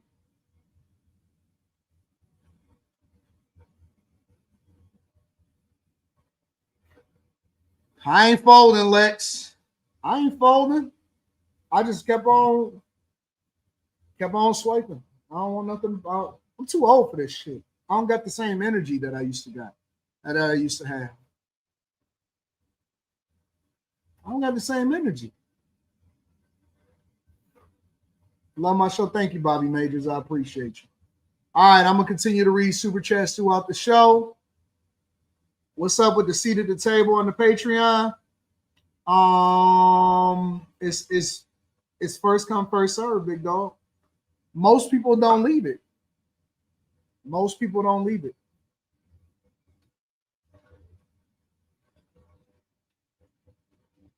I'm 50 years old, had a massive stroke last year. I can't use my left hand or foot mostly. I'm patiently waiting for my disability. So now I've been paying since I was 15. Man, prayers up for you, bro. I don't like to hear that. Prayers up. Prayers up, bro. Only thing AD gonna fold it. Let me tell you something, Mike Nice. I joke a lot. No, don't tell me don't tell me that. I want you to worry. Listen, I joke a lot. Shout out to Miss Freckles. I joke a lot, but if you know me, and everybody know me, and I'm about to get into the next part of the show. If you know me, you know that the only thing that I prioritize outside of like my daughter and family is my bag. If it ain't about no money, I'm not talking about it. Damn. Cute as fuck. Hey, Sai. Send me a message, Sai.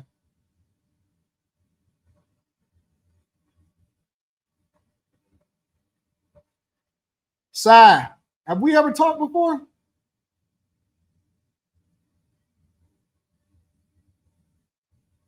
Is that you in that picture?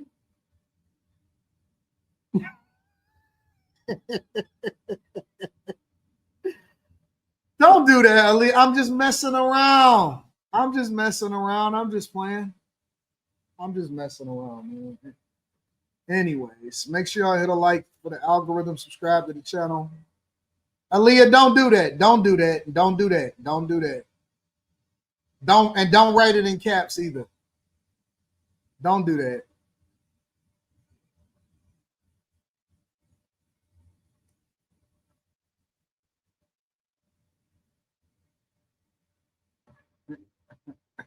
Don't do that. Oh, man. All right, y'all. Make sure y'all tap into the Patreon. The best time to join the Patreon. She do. I think that's what it is. She do. You know what I'm saying? I think that's what it is.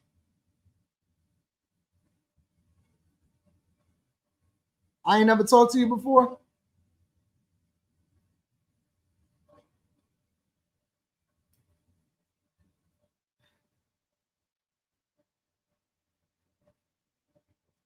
Are you telling me no? I don't like that shit.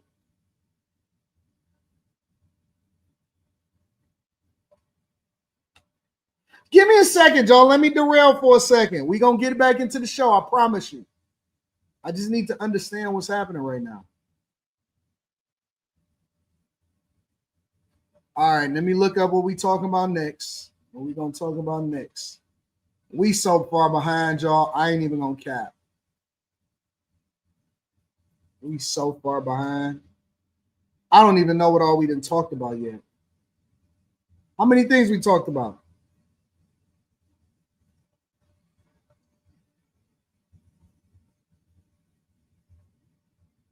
I just like it when people are low key. You know what I'm saying? I just like it. I'm cool with people who's low key. I don't.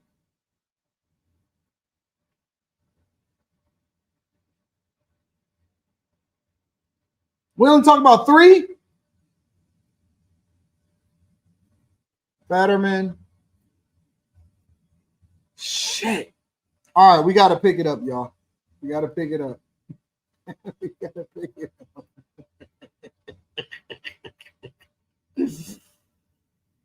Oh man. And my memory don't be all what it's supposed to be either. You know what I'm saying? So all right, let me get it together. What's next? What's next? Recession, Kimberly Clark. Hey, let's talk about Nigeria.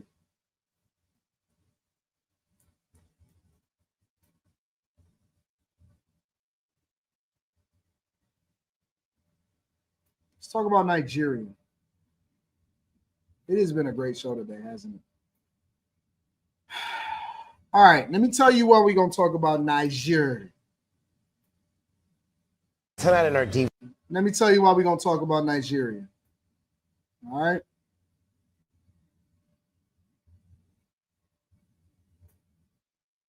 Let me play this video first, and then we're going to get into it. Make sure you hit a like for the algorithm, subscribe to the channel, and turn on your notifications. President Trump setting his sights on Nigeria. In multiple social media posts, Trump accused Nigeria's government of allowing the killing of Christians and... Hold on. Hey, why they low-key put the black man on this particular segment? Why they ain't let the white man do it? Why they put the black man on this segment? Why they ain't let the white man do this one? They gonna let him do the anchor for the News Live weekend on this particular issue. Okay, I see you. U.S. may, quote, go into the West African country and, quote, wipe out Islamic terrorists he says are responsible for horrible atrocities. He says that he's instructed the Pentagon to prepare for possible action. Meantime, Nigerian President Bola Ahmed Tinubu says religious freedom and tolerance are core... Told you they all named Ubuntu over there. I told you they was all named Ubuntu. President Naheem Azurah, what's his name? Let me see what his name is. Nigerian President Bola Ahmed Tinubu says... I told you, man, they all name Ubuntu over there. Religious freedom and tolerance are core tenets of Nigeria's collective identity and will remain so. He also said his administration is committed to working with the U.S. government to protect communities of all faiths. For more on this, I'm joined by Atlantic staff writer Graham Wood, who has reported extensively in Nigeria. Graham, thank you so much for joining me here today. Now, Nigeria is nearly evenly split between Christians and Muslims. Is there any credibility to President Trump's claim that Christianity faces an existential threat there? No, that would be news to the 100 million plus Christians who are living full and happy lives in Nigeria. But it is true that Boko Haram and other Islamist groups have created a hellish atmosphere for Christians and for Muslims who are under their territory. So the idea that Christians are persecuted, not false, but a lot of other people are too. The Boko Haram's a group that's part of the Islamic State, and if you remember from when the Islamic State was a going concern in Syria a couple of years ago, they were very, very, very harsh against fellow Muslims as well. So this is a very messy situation, and it certainly doesn't rise to the level of possibly extinguishing Christianity in Nigeria. Now, in terms of that situation, Amnesty International calls the violence in Nigeria a humanitarian crisis. Do we know who's responsible and who the victims typically are? Yeah, so this group Boko Haram has been around for 25 years or so, and it's gotten more ideological and quite violent over the years. Since 2009, when its leader was killed, they've started to, the group's name means books are forbidden. So like Western education is forbidden, which gives you a sense of the type of real law that they would like to inflict on everybody. That group has been displacing millions of people in Nigeria. So when we're talking about the death toll, we're talking about people who have had to flee their homes and who have suffered from disease as well as direct violence from that group. Now, you've reported extensively. So basically what's happening is Trump is saying that he wants to, or he's warning Nigeria, okay? This is what's basically happening. See, the one thing about Trump is that he pays attention to what's going on everywhere. He pays attention to the things that's going on everywhere. And he's been warning them. And he said, listen, y'all going to have to get it together, because the one thing that we're not going to do is we're not going to have a persecution against Christians. Now, this is a warning. This is a warning. All right. Now, there's conflicting stories, because I see people in the chat saying they lying. It's been a humanitarian crisis, that they've been persecuted over there for a long time, that they've been putting this out there. And so I need to find out what the truth is. And in order for me to do that, I need to go to both spaces. An urgent message from President Trump demanding Nigeria stop the brutal murders of thousands of Christians in the country or face possible action from the Pentagon. He posted in part, quote, the USA will immediately stop all aid and assistance to Nigeria and may very well go into that now disgraced country guns a-blazing to completely wipe out the Islamic terrorists who are committing these horrible atrocities. Paul Adamu is a Nigerian Christian who was kidnapped by Boko Haram 2 years ago. He joins us now. How is Boko Haram still out there doing these type of things after all of this time? So y'all basically telling me that Boko Haram is Idris Elba in that one movie. It's so wonderful to have you on the show. Please tell us what happened to you. It was such a disheartening situation. 2 years ago, I was kidnapped by the dreaded Boko Haram along my way to the airport while I was traveling to Cameroon to meet some of my colleagues, and then I got What's the kidnapped name of that along movie the that route. Idris Elba was the leader in? Somebody in the chat tell me what the name of that movie was.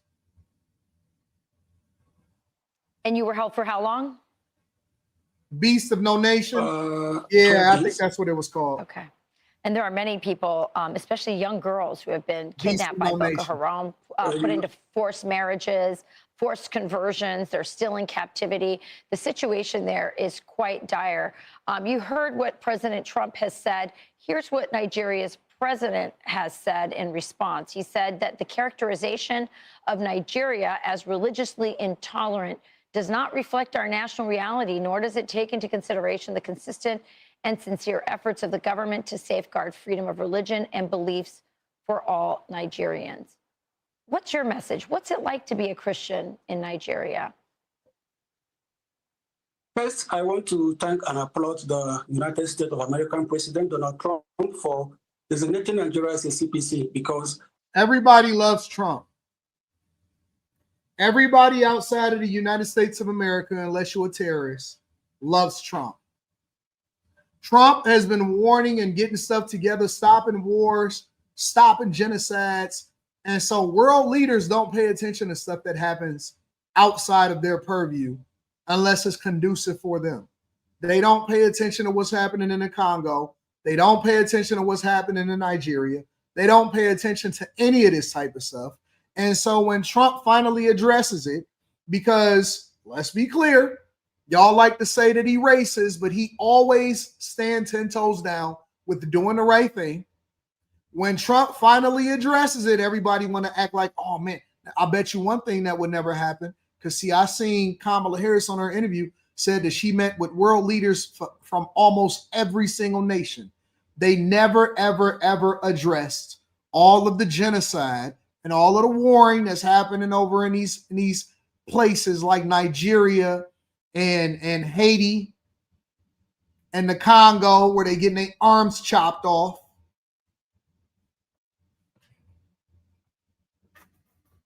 Now, let's be clear. You know, I got to state my position on this, and I'm going to state it very clearly. I am not a fan of anything that's booty scratching. I don't do no booty scratching. That's what we used to call it when we were children. I'm not a big fan of booty scratching. However, I think it's an atrocity. Sudan, yes, correct. Out in Sudan, I'm no fan of it, but I know when the media is suppressing it, and they out there taking girls, and they raping them, and they giving them diseases or any of that type, and all of that stuff. That's what they used to call them in school. That's all I know it by. Oh my God. You so stupid. You stupid. You stupid. You stupid. You African booty scratcher. That's what they used to say in school. I didn't agree with it. I didn't agree with it, but I knew that it happened. I didn't agree with it, but I knew that it happened. You know? So we can't act like it's not a thing. It's always been a thing. And Trump is saying, listen, we tired of y'all doing what y'all want to do, and y'all need to get on point with the rest of the world. Why is it so much warring over in y'all countries? And stop blaming everybody else for y'all warring in y'all countries. It's not everybody else, it's you. President Trump is leaving open the possibility of U.S. military action in Nigeria as he accused the nation of not stemming violence against Christians there. The president has asked the Defense Department to prepare options, that Did I ever say anything about a booty scratcher? No, I didn't need to. That was the girls that was always saying that type of stuff to the Africans I was in school. It was always the girls. It wasn't the guys. The guys didn't care. Like, the guys was chilling. It was the girls that always said disrespectful, egregious things to the Nigerians and the Jamaicans and the Africans. Include troops on the ground or airstrikes. The situation on the ground, however, is far from straightforward. Violence in Nigeria does affect Christians, but also Muslims, and is driven by religious, ethnic, and resource-based tensions in that country. Joining me now, Fareed Zakaria, host of Fareed Zakaria GPS on CNN. He also has a new book, Age of Revolutions, releases in paperback tomorrow. Make sure to get your copy. There always, Fareed, you're so good at just making us understand what's happening globally. Let's talk about what's happening with Trump in Nigeria. He's suddenly suggesting potentially putting troops on the ground or airstrikes. But he's already threatened strikes inside Venezuela, and we've been seeing the multitude of strikes on boats in international waters, killing more than a dozen people. For a guy who is insisting he deserves a Nobel Peace Prize for stopping wars, how do you read what's happening now? It seems very impulsive and emotional. He possibly saw something on TV. It is very strange. The Nigerian situation is exactly as you said, Sarah, very complicated. A lot of the violence people have heard about in Nigeria, Boko Haram, that terror group that took those school children we all remember, that was mostly Muslim on Muslim violence. Those are jihadi groups often taking, killing Muslims, not in all cases, but in many of them. There is Muslim Christian violence. As you say, some of it is based on farmers versus goat herders. The current president, Tinubu, has actually been trying his best to diffuse that kind of violence, and is himself an exemplary example of Nigeria's kind of multi-religious tradition. He is Muslim, the president of Nigeria. He's married to a Christian woman who is an ordained minister. And he often talks about how that marriage is part of what he's trying to do. Nigeria is 50% Christian, 50% Muslim. So it's an odd place for President Trump to interject himself, particularly militarily. I suspect, like many of President Trump's, emotional outbursts, that will not actually lead to military action. That could set off a kind of tinderbox in Nigeria, but we just have to wait and see with President Trump. It's often you're trying to mind read this one man. Yeah, and that can be quite difficult. I do want to talk to you about President Trump, what he told 60 Minutes, particularly when it comes to those nuclear tests that he is talking about doing after some more than 30 years where these tests just have not happened. Let me let you listen to what he told Norah O'Donnell. So why do we need to test our nuclear weapons? Well, because you have to see how they work. You do have to. And the reason I'm saying testing is because Russia announced that they were going to be doing a test. If you notice, North Korea is testing constantly. Other countries are testing. We're the only country that doesn't test, and I don't want to be the only country that doesn't test. I was surprised to hear him say, we have to see how they work. We know how they work. We were the one that used them on Japan. But if the U.S. starts blowing off nuclear weapons, is this going to start a chain reaction with Russia? And is she talking about Hiroshima?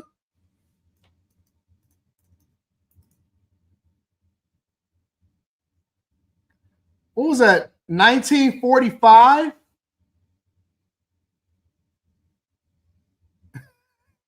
What was that? That was 70. How long ago was that?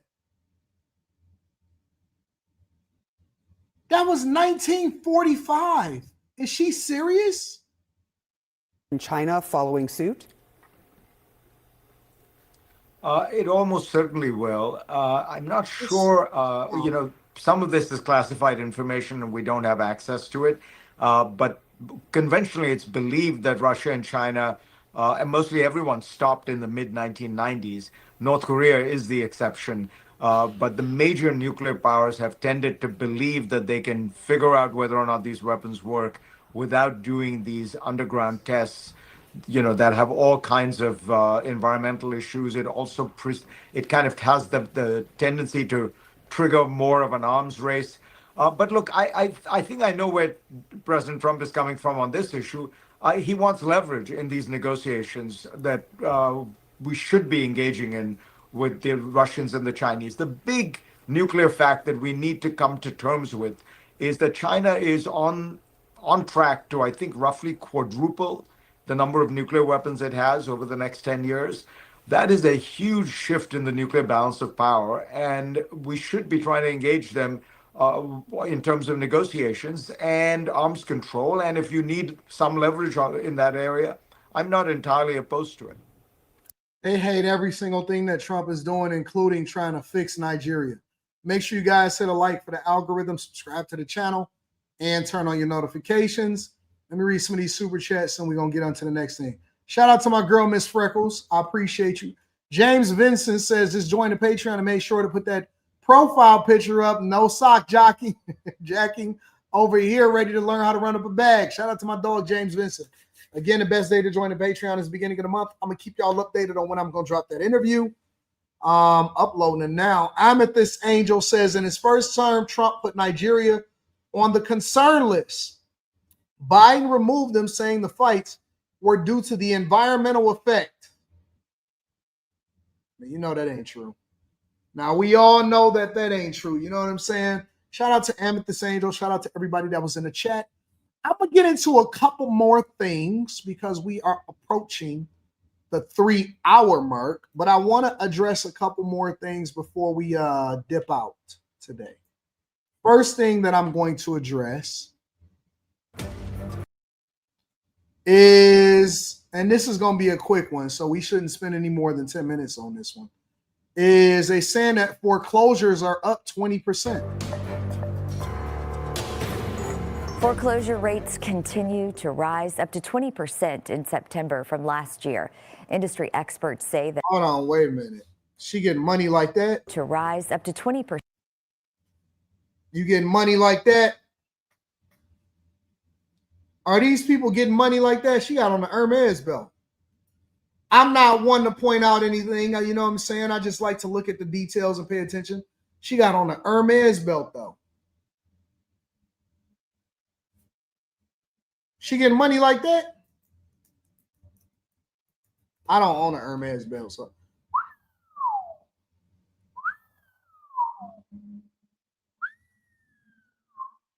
$1,000. It can be $1,100 depending on the quality of the Hermes belt. $1,100, $1,325.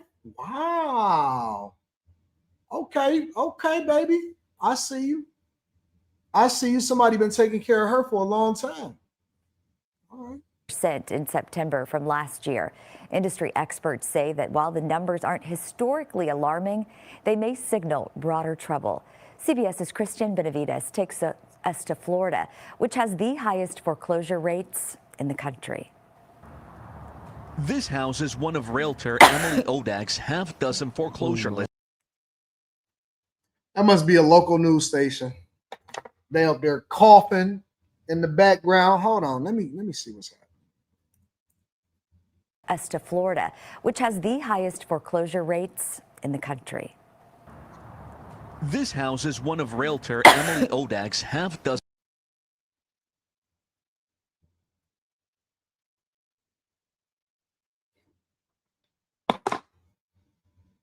These news stations, man, they got to do better. They got to do better. These news stations is crazy, man. All right, let's get into it. Let's talk about foreclosures. Some foreclosure listings in South Florida, and more are in the pipeline. We have properties that are behind the scenes that are about to become foreclosures, that are pre-foreclosures, that we are currently watching or may be in default. Adam, a provider of nationwide property data, reported more than 35,000 foreclosure filings around the country in September. When people aren't paying their mortgage per se, that indicates something broader in the market for us. Foreclosure rates are up 20% compared to a year ago, and nowhere more so than Florida. Nevada also made the top three. Both states were popular relocation areas during the pandemic. What we don't know is if the folks that maybe were moving there for remote work during the COVID era are starting to see distress or not. But typically, it's older homes just going through traditional foreclosure processes. The high cost of home insurance and rising HOA fees for condos are driving up prices for Florida homeowners, increasing the risk of foreclosures here. Especially because of the Surfside tragedy. The city comes in, they check out the whole building for the past 30 years, what needed to be fixed, what needs to be fixed, and then they go and allocate special assessments to the homeowners, maybe a $1,500 extra a month. Despite drawing some comparisons to the 2008 housing crash fueled by high-risk mortgages, real estate experts don't expect a repeat. ODEX says it is still the right time to buy for somebody. Christian Benavides, CBS News, Coral Springs. I think that there's going to be more inventory coming on the market sooner rather than later. You guys like some fruit?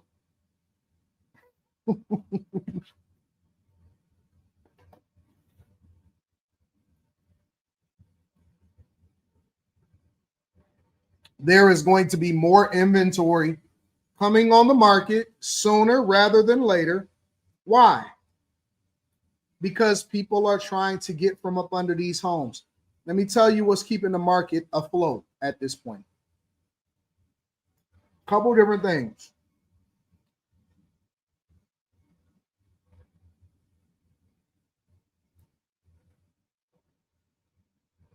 The main thing that's keeping this market afloat is the fact that a bunch of people got it at interest rates from 16, 17, 18, 19, and 20. Did I not, Michael Armstrong? I didn't have to say it. Thank you. Thank you.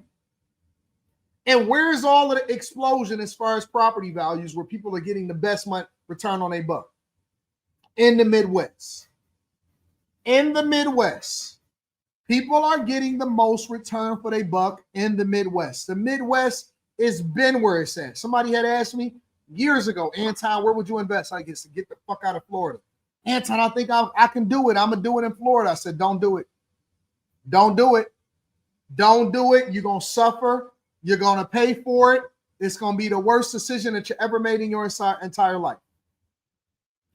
In the Midwest, outside of Chicago. In the Midwest, outside of Chicago, is where the money resides. It's where the money resides. It's where the money resides. Where the money resides. That's where the greatest return for your buck is going to be. That is where the greatest return for your buck is going to be. Part of the reason why the industry is keeping us afloat is because people have these low-ass interest rates and they don't want to take any risks on moving money around because they are house poor, and so they stuck between a rock and a hard place. The first people that's going to let their property go is people that are condo owners. Why? Because they don't want to pay them high-ass HOA fees.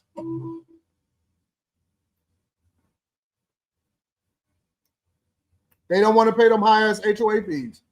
They're trying to stay away from HOA fees.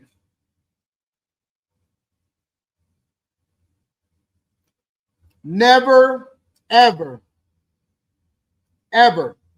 And this is for my bag chasers. Yo, rest of y'all can do whatever the fuck y'all want to do. Talk about this on Block Club. I'm living in luxury today. I don't usually eat on the live stream, but I'm doing this for all of my ladies who were stunting on us. Now, some of you are just genuinely going through a rough time, and I sympathize with you. I give back. But for others of you, I was talking big shit just a couple years ago. And I said, Anton, I don't need no man. Now they complaining about their food stamps. My fruit has become a part of the show today. Would you like some blueberries?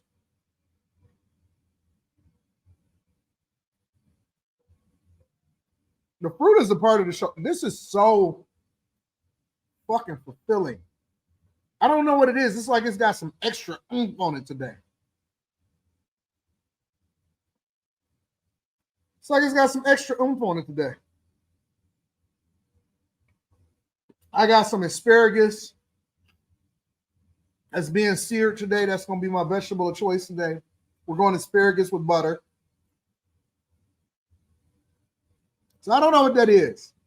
These strawberries got like some extra straw in it.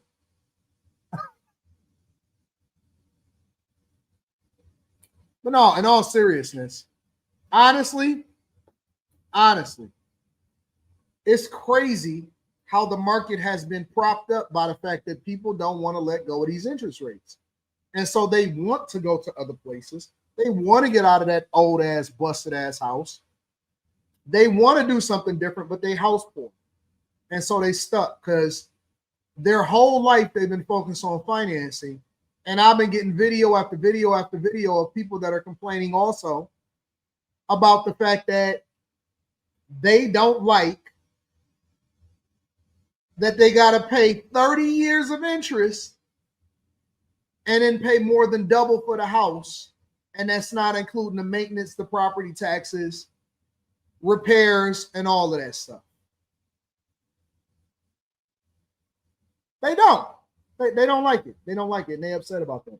And I can understand why. I can understand why. And now foreclosure rates are up 20%. And next year, it's going to be up even more. You know why? You know why? Because whenever you finance and then you combine it with the fact that people didn't know what they was doing and they ran out and bought these properties, and I said, hey, you need to wait. You need to be patient. You need to wait. You need to be patient. There's something cyclical coming. This is one girl that I know. She was determined. She was determined.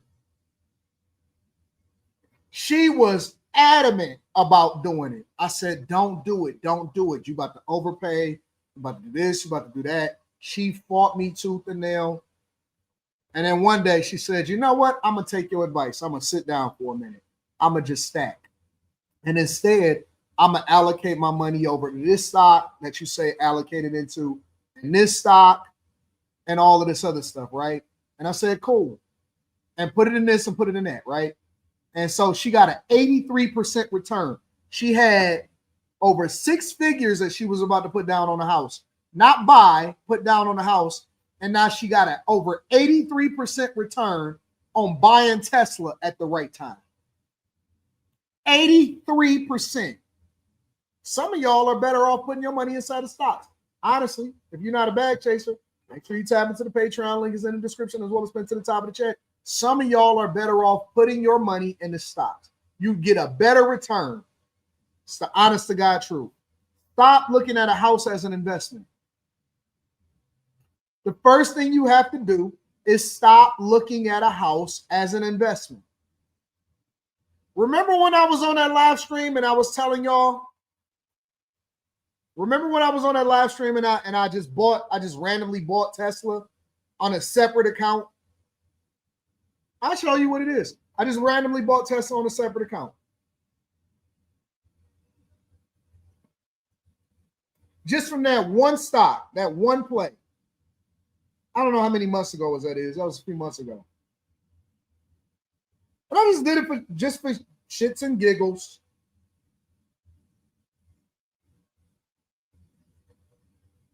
Do you know I got a 99% return on that?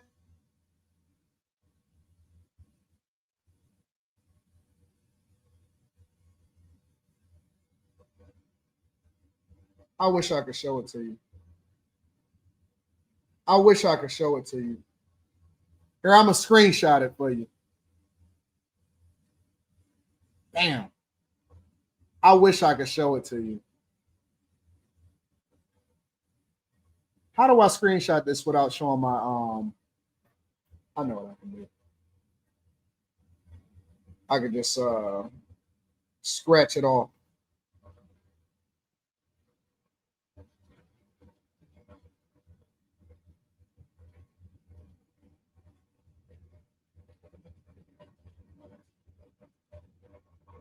We'll just scratch it off. I got over a 99. I'm cropping it right now. I see what you said. DBG, I see you. I got over a 99. Bro, you would have got a better return just following what I was saying inside of the bag chasers than that dumb stuff that you had going on. Scratch off the numbers. Edit. I don't like doing all of this.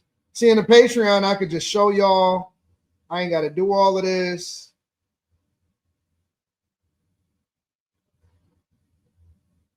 Go with black.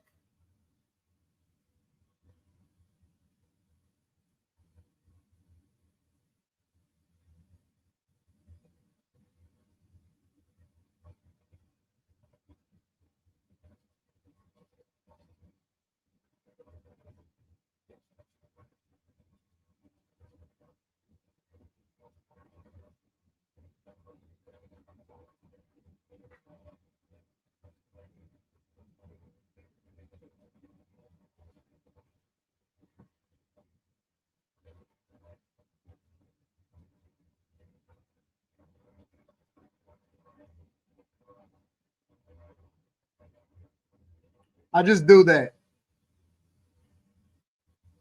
And the Patriot, listen, we got a 99% return since we bought this stock. Now, if you want to tap into the Patreon and rock out with a group of people that's going on the direction that you're going in, see, I don't just say shit. Screenshotted it, and then I'm gonna blow it up. She got an 83% return on a 6-figure play. I don't hate Elon Musk. I actually love Elon Musk. I don't hate Elon Musk. I actually love Elon Musk. You were better off investing your money where it's not going to cost you. People that looked at their home as an investment is kicking themselves right now. They're kicking themselves. It's stupid. People that looked at their homes as an investment, they kicking themselves.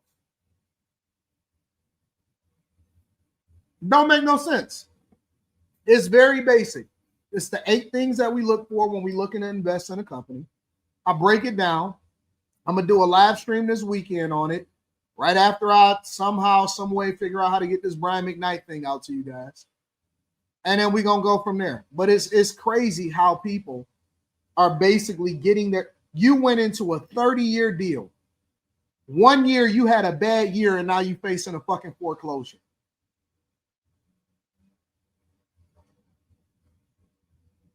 One year you got 119% return, and we upped it. And we up, that's just from that one. You could have literally doubled your money in months, and people were sitting here telling us what we shouldn't do. Man, listen, bro. Listen. While y'all was going on trips, we was locking in. While y'all was having a good time, we was locking in. While y'all was trying to figure out, man, what's my next trick that I can trick off on, we was locking in. Locking the fuck in. Having conversations. You know what we debate inside of the Patreon? I ain't even gonna cap. You know what we debate in the Patreon? We don't argue over hoes. We don't argue over relationships. We argue over what the play is. They be sitting there typing in the chat, Anton, but check out this. Let's do an analysis on this. Let's look at the charts on this. Which industry should we play in? Give a fuck about all of this other dumb stuff.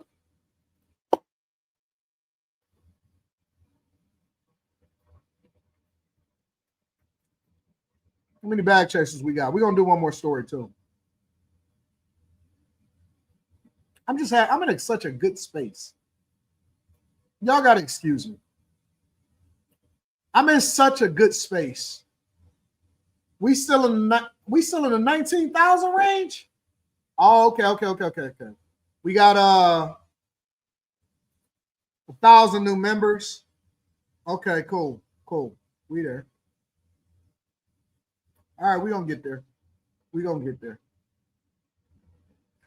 get y'all money. We gonna make sure that y'all get this bag. You ain't gotta stand in no fucking food pantry line when you rocking out with us. You don't have to stand. Yes, I was. You don't have to stand in the food pantry line when you're rolling out with us.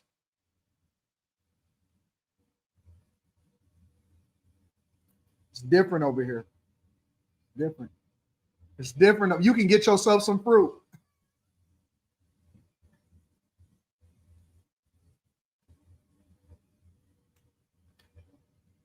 Want some fruit?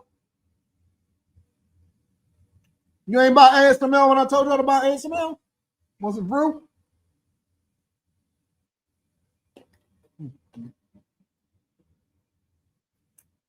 Chef's kiss.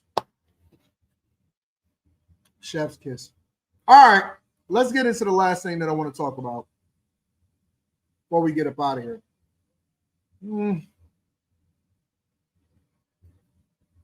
Fuck it. Might as well just go with the same thing. Why switch up now? Let's talk about. Is America barreling toward? Why switch up now? You might as well just go on over it.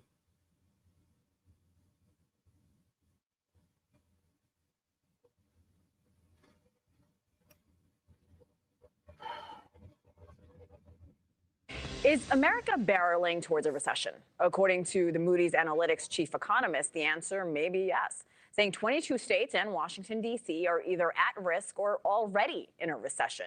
They account for nearly a third of the national GDP. And he says while the national economy isn't there quite yet, it's, quote, clearly losing steam. News Nation's Alicia Nieves has been crunching the numbers for us. Good morning, Alicia. Just how real are these recession concerns? They're very real, Hannah. I mean, we're starting to see unofficial recessions indicators flash, and they're flashing bright reds. Many Americans, even many on Wall Street, are focusing on them because we're in the middle of this federal data blackout thanks to the government shutdown. So it's the only thing we have to look at right now.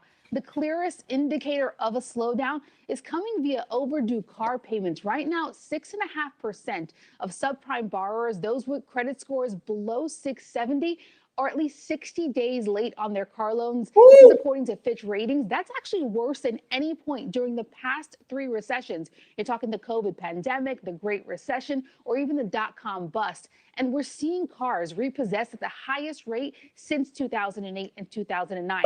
Now, we're also seeing a pawn shop indicator where pawn shop operators are reporting a boom in lending. First Cash, the largest pawn company in the country, says same-store pawn loans, those are up at the end of June 3rd. Yeah, for a lot of people, basically where the recession is stopping the movement of the money, all right? And for a lot of people, what's basically happening is you are seeing a slowdown in economic activity. Anton, is next year a good time to buy a car? Anytime is a good time to buy a car if you can afford to buy a car. I don't think that you should look at the car. That's the key. I don't think that you should look at a car as what? A car should not be looked at as an asset. A car is an asset. It shouldn't be looked at as an asset. What does that mean? Don't look to get a return on your money. It doesn't matter when you buy a car. It matters how you're spending money or how you're spending your resources to buy the car. That is the bigger conversation that we need to have. Doesn't matter if you buy the car. It matters if you can't afford to buy the car, if you have to finance it. This is what my rule of thumb is, all right? Dave Ramsey got a completely different perspective than me, okay? I'm okay with financing the car. I'm not okay with having to finance the car. Do you understand what I'm saying? Let's say, for example, you got 50,000, 60,000, 70,000 stashed, and you have the money for the car, right? And you decide that you want to invest the money and then just pay. You still got the money for the car, but it doesn't mean that you want to allocate $50,000, $60,000, $70,000 towards one lump sum payment of that car. I don't believe in being interdependent on a company or a job to make sure that I can pay my car note. I want to make sure that I already got the money and that it's not a struggle. But then the question then becomes, should I spend that money on that, or should I allocate that money to make more money? And then that's what you want to, start having a conversation about. But most people can't afford it, right? Most people can't afford it. I say pay yourself off. I always say pay yourself off. The biggest economic indicator of whether or not you're running into a recession, I don't think it's any one biggest. It's a combination of different things. The fact that people are running out there pawning their stuff is crazy to me. That's crazy. I see people taking out HELOCs, home equity lines of credit, not because they want to go and expand some business or expand a house. They doing it so that they can float themselves. I see people paying their bills with credit cards, not because they're trying to get points, but because they're trying to stave off the inevitable of, crashing out and burning. I see people sticking around with each other and not breaking up because they can't afford to go their own separate ways. You know how a divorce, the biggest reason for a divorce is money? On the flip side of that, the biggest reason why people stay together is what? Money. Young moolah, baby, is money. Is one of the biggest reasons why people decide to stay together is money. I don't even think you should concern yourself of whether we in a recession or not, or whether we headed to a recession. I think you should concern yourself. It's two ways that you can look at this. If you are in a position of power, it's going to be a buying opportunity. The rich people, they don't suffer. And this is why I keep telling y'all why socialism is bad. All socialism does is tie you to the federal government, make you more interdependent on it. When you get away from a socialist mindset, then that's when you start looking at it like a capitalist. Capitalists take advantage of downtimes. Capitalists buy, that's all a pawn shop is a microcosm of what capitalism is. When people are suffering and then they run over to the pawn shop in order to buy their stuff, guess what? The pawn shop is going to offer you lower than what you really feel like it's worth, because they know that they can take advantage of you at a time of need. A pawn shop is a really good example of what capitalism is, of what people have. When people have money, they can take advantage of people that don't. So when you're losing your house, somebody is going to go and buy it for pennies on a dollar. You're going to go, this watch right here, right? Now, I could sell it on the gray market. I could sell it on the gray market or the secondhand market, and I could probably get close to, if not as much as I paid for it, right? And I paid, I don't know, I think like $40,000 for this, a little over $40,000, something like $40,000 for this. It's a solid rose gold, solid rose gold. If I took this to the pawn shop with my box, with my papers, with my receipt saying that I'm the only owner, I would imagine they would probably give me less than half. They will probably give me less than half. And they're going to wear your shit. And they're going to wear it. That's one thing I learned about pawn shop owners, is everything that they're wearing is not something that they actually own. It's something that somebody else pawned, and they basically loaning it to themselves while you try to figure out the money to come and buy it back. Listen. When you see this pawn shop owner walking around with your fucking Rolex on, they wear your stuff 100%. Honest to God, I know this for a fact. They wear your stuff. They go to a special event and they have on your watch. They have on your watch. I guarantee you they have on your watch. Pawn shops is popping. Repo men is popping. Eviction men is popping. All of that, when that start getting going, you know it's a tough time for most people out here in these streets. You know it's a tough time for the people in the streets. And I'm not happy about the fact that it seems like I don't think that this heat is working the way that it's supposed to. So I might work from home tomorrow. I don't know. 15% from the year prior, while Easy Corp, which runs hundreds of pawn stores across the country, said loans outstanding, those rose 11% in the last quarter, up to more than 200. Somebody said you're better off selling on a great market. Well, here's the problem. You need money immediately. That's why poor people are the most profitable. You need money immediately. That's why poor people are the most profitable, because they think and they do stuff under duress. This is listen to what I'm saying. Fuck all of this right here. This has been a great show. You guys have been great. And you've allowed for me to rant and teach you and put the medicine inside of the candy and show you some new things and all that. Being poor is demonic. And I've said this over and over again. Being poor is demonic because you do things you otherwise would have never done because you under duress. And this is why people sign up for payday loans. Does it make sense for you to sign up for a payday loan? Absolutely not. But you need money right now. You need money right now. So you're going to take this 300% interest loan because you need money right now. Do you see rich women on the fucking street selling box? No, you don't. You know who you see selling box? Somebody that need money right now. Right now. Do you think that the women like selling box?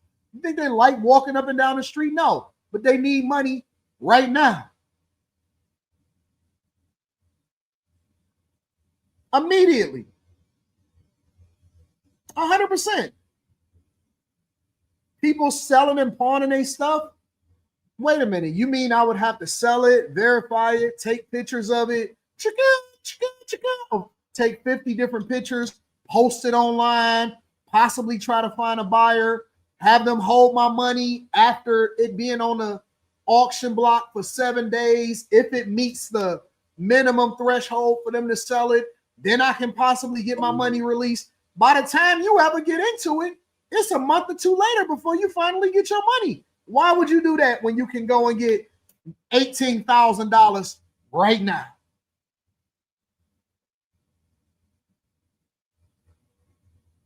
I'll do it. I got you, Super Gaming. Why would you do it when you can go and get some money right now? Because in your mind, you know what? I'm going to get that money back. I'm going to come up off of that. I'm going to be able to hustle that back up or whatever. And you can get money. You can get dollars. You can get some dollars, some hard, cold cash that's not even worth the paper that it's printed on. You can get it right now. Right now. That's the mindset. Man, I can't be waiting. I ain't even got no driver's license. I ain't even got no account. I don't know what this is. I don't know what's going on, whatever, so on and so forth. Man, I need to get my money right now. Right now. And people sell their birthright. It's in the Bible. All of this stuff has been predicted. They're giving you the blueprint of everything that's happening. All of this stuff is that people will sell their birthright. You know what? They gave you the lesson of how you lose your birthright. Right? And the brother sold his birthright. He said, what's the point of having this birthright that I can't capitalize off of when I'm hungry right now? I'm about to die. And he said, well, give me your birthright and I'll give you something to eat. He sold his birthright out for pennies on the dollar. Jacob and Esau. That's correct. Good job, Tam. He sold his birthright for nothing. Would you think that they put that in the Bible because it was irrelevant? No, it was a business lesson. It's a life lesson. Do you know what people are willing to do for some fucking food that they wasn't willing to do 2 years ago? You know what people are willing to do for some food? That they wasn't willing to do 2 years ago. Last year, they was up. This year, it's a recession. It doesn't even matter about whether or not the economic opportunity is changing for the United States of America. You got to worry about you. You got to worry about you. And if you're not worried about you, you're in trouble, bro. I'm just telling you. I'm just telling you. You may not necessarily want to hear it. Don't make it any less true. You might not like it. You might not want to hear it. And don't make it any less true. It is what it is, bro.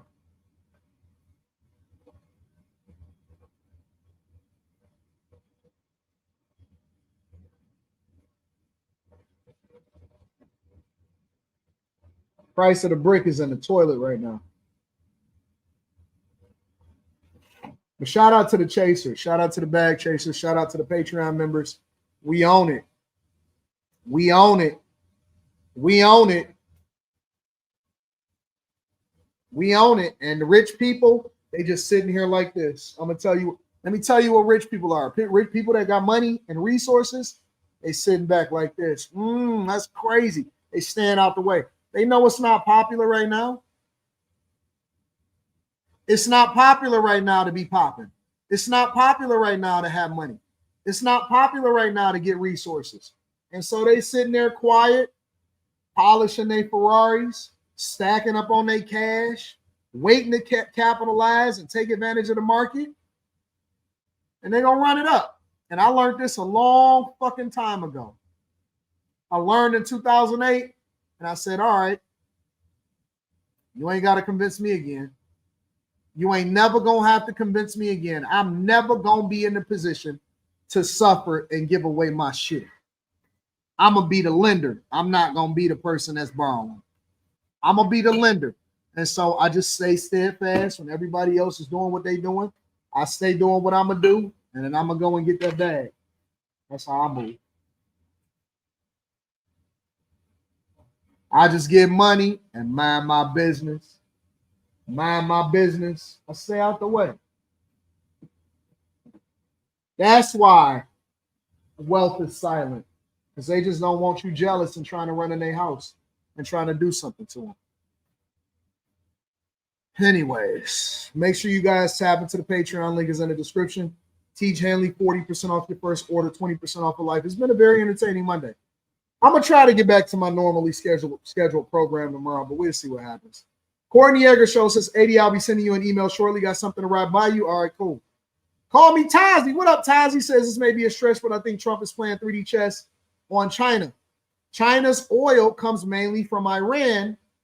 Until the bombs dropped, China did 0% tariffs on the whole Africa exports. Nigeria has oil, China needs oil, and they're trying to buy it from Russia. Jazz Wright says, glad you locking in on that fitness journey. Anton, we need you around as long as possible. Keep it on the low. Keep up with it.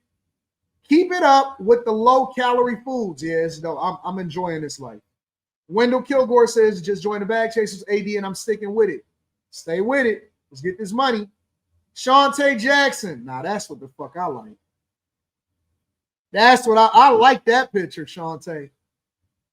I like that. I like that picture, Shantae. I like that. I like that. What's up, baby?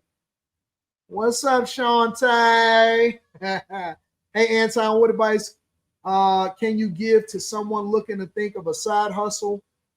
Think of starting a side hustle or business, but don't know where to start. Your businesses, anything that you do, it has to be something that you're already doing as a hobby. If you're trying to start something to make money, you're going to fail. If you're trying to monetize something that you're already good at, that's where you start to become successful. What is it that you love doing and you would do for free, but it's an opportunity to monetize? Because everybody is going to run to the same thing. Everybody going to run a Grubhub, and then it's going to be saturated. Everybody going to run the Uber, and then it's going to be saturated. Everybody going to go with Postmates, and it's going to be saturated. Everybody going to try to sell stuff online, and it's going to be saturated. What type of service do you offer that, or what is it that you love that you would just obsess and do for free, but then you can also monetize?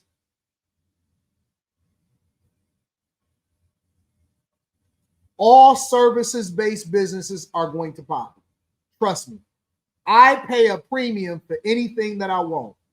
Chef, cleaners, somebody to do my car, anything service-based that's professional, I'll pay a premium for. But then at the same time, it may be something that you're really talented at that you're just not tapping into, or you just be doing it and you don't really realize how great you are at it.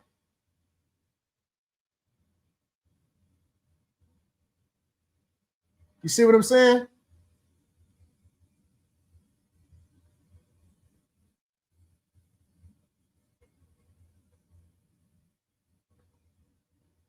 Josh McLean says, "What up, Chasers? Yo, time. When is the next stock club? Checking in late to the show. I'm thinking. I was gonna say Sunday, maybe Saturday instead of Sunday. I think Saturday because I may have to. I can't say it because one of these days I'm gonna play the whole interview from me and Brian McKnight inside of the Patreon. But I'm trying to figure out how I can prevent people from putting it out on other platforms and pirating it and shit like that. People be messing it up, so I got to figure that out. Aaron Boyd said, "I sent you a video last night of the person candidate trying to join the U.S." Yeah, I seen that. I seen that too. T.S. Car Wash in Detail says, "How to be successful?" Amethyst Angel says, "What's your opinion on gold and mineral use for chip productivity?" Rare earth minerals. I think that they're always going to be at a premium. Most of it comes from outside of the United States of America. Gold is just a hedge against inflation. That's it. It's just a hedge. I'd rather have my money in stocks and crypto than I would put it in gold. Unless you just want to protect yourself. You know what I'm saying?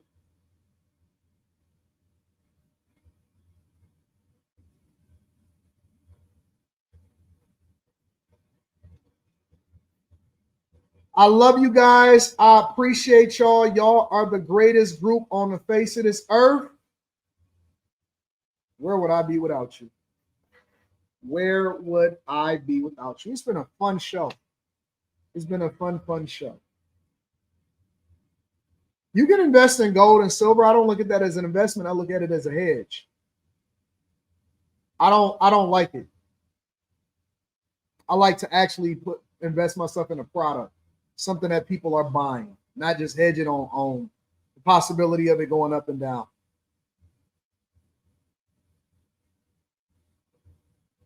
All right. I love y'all. I appreciate y'all. Q show tonight. Let's get it on room 9. I'm going to talk to y'all later. Peace.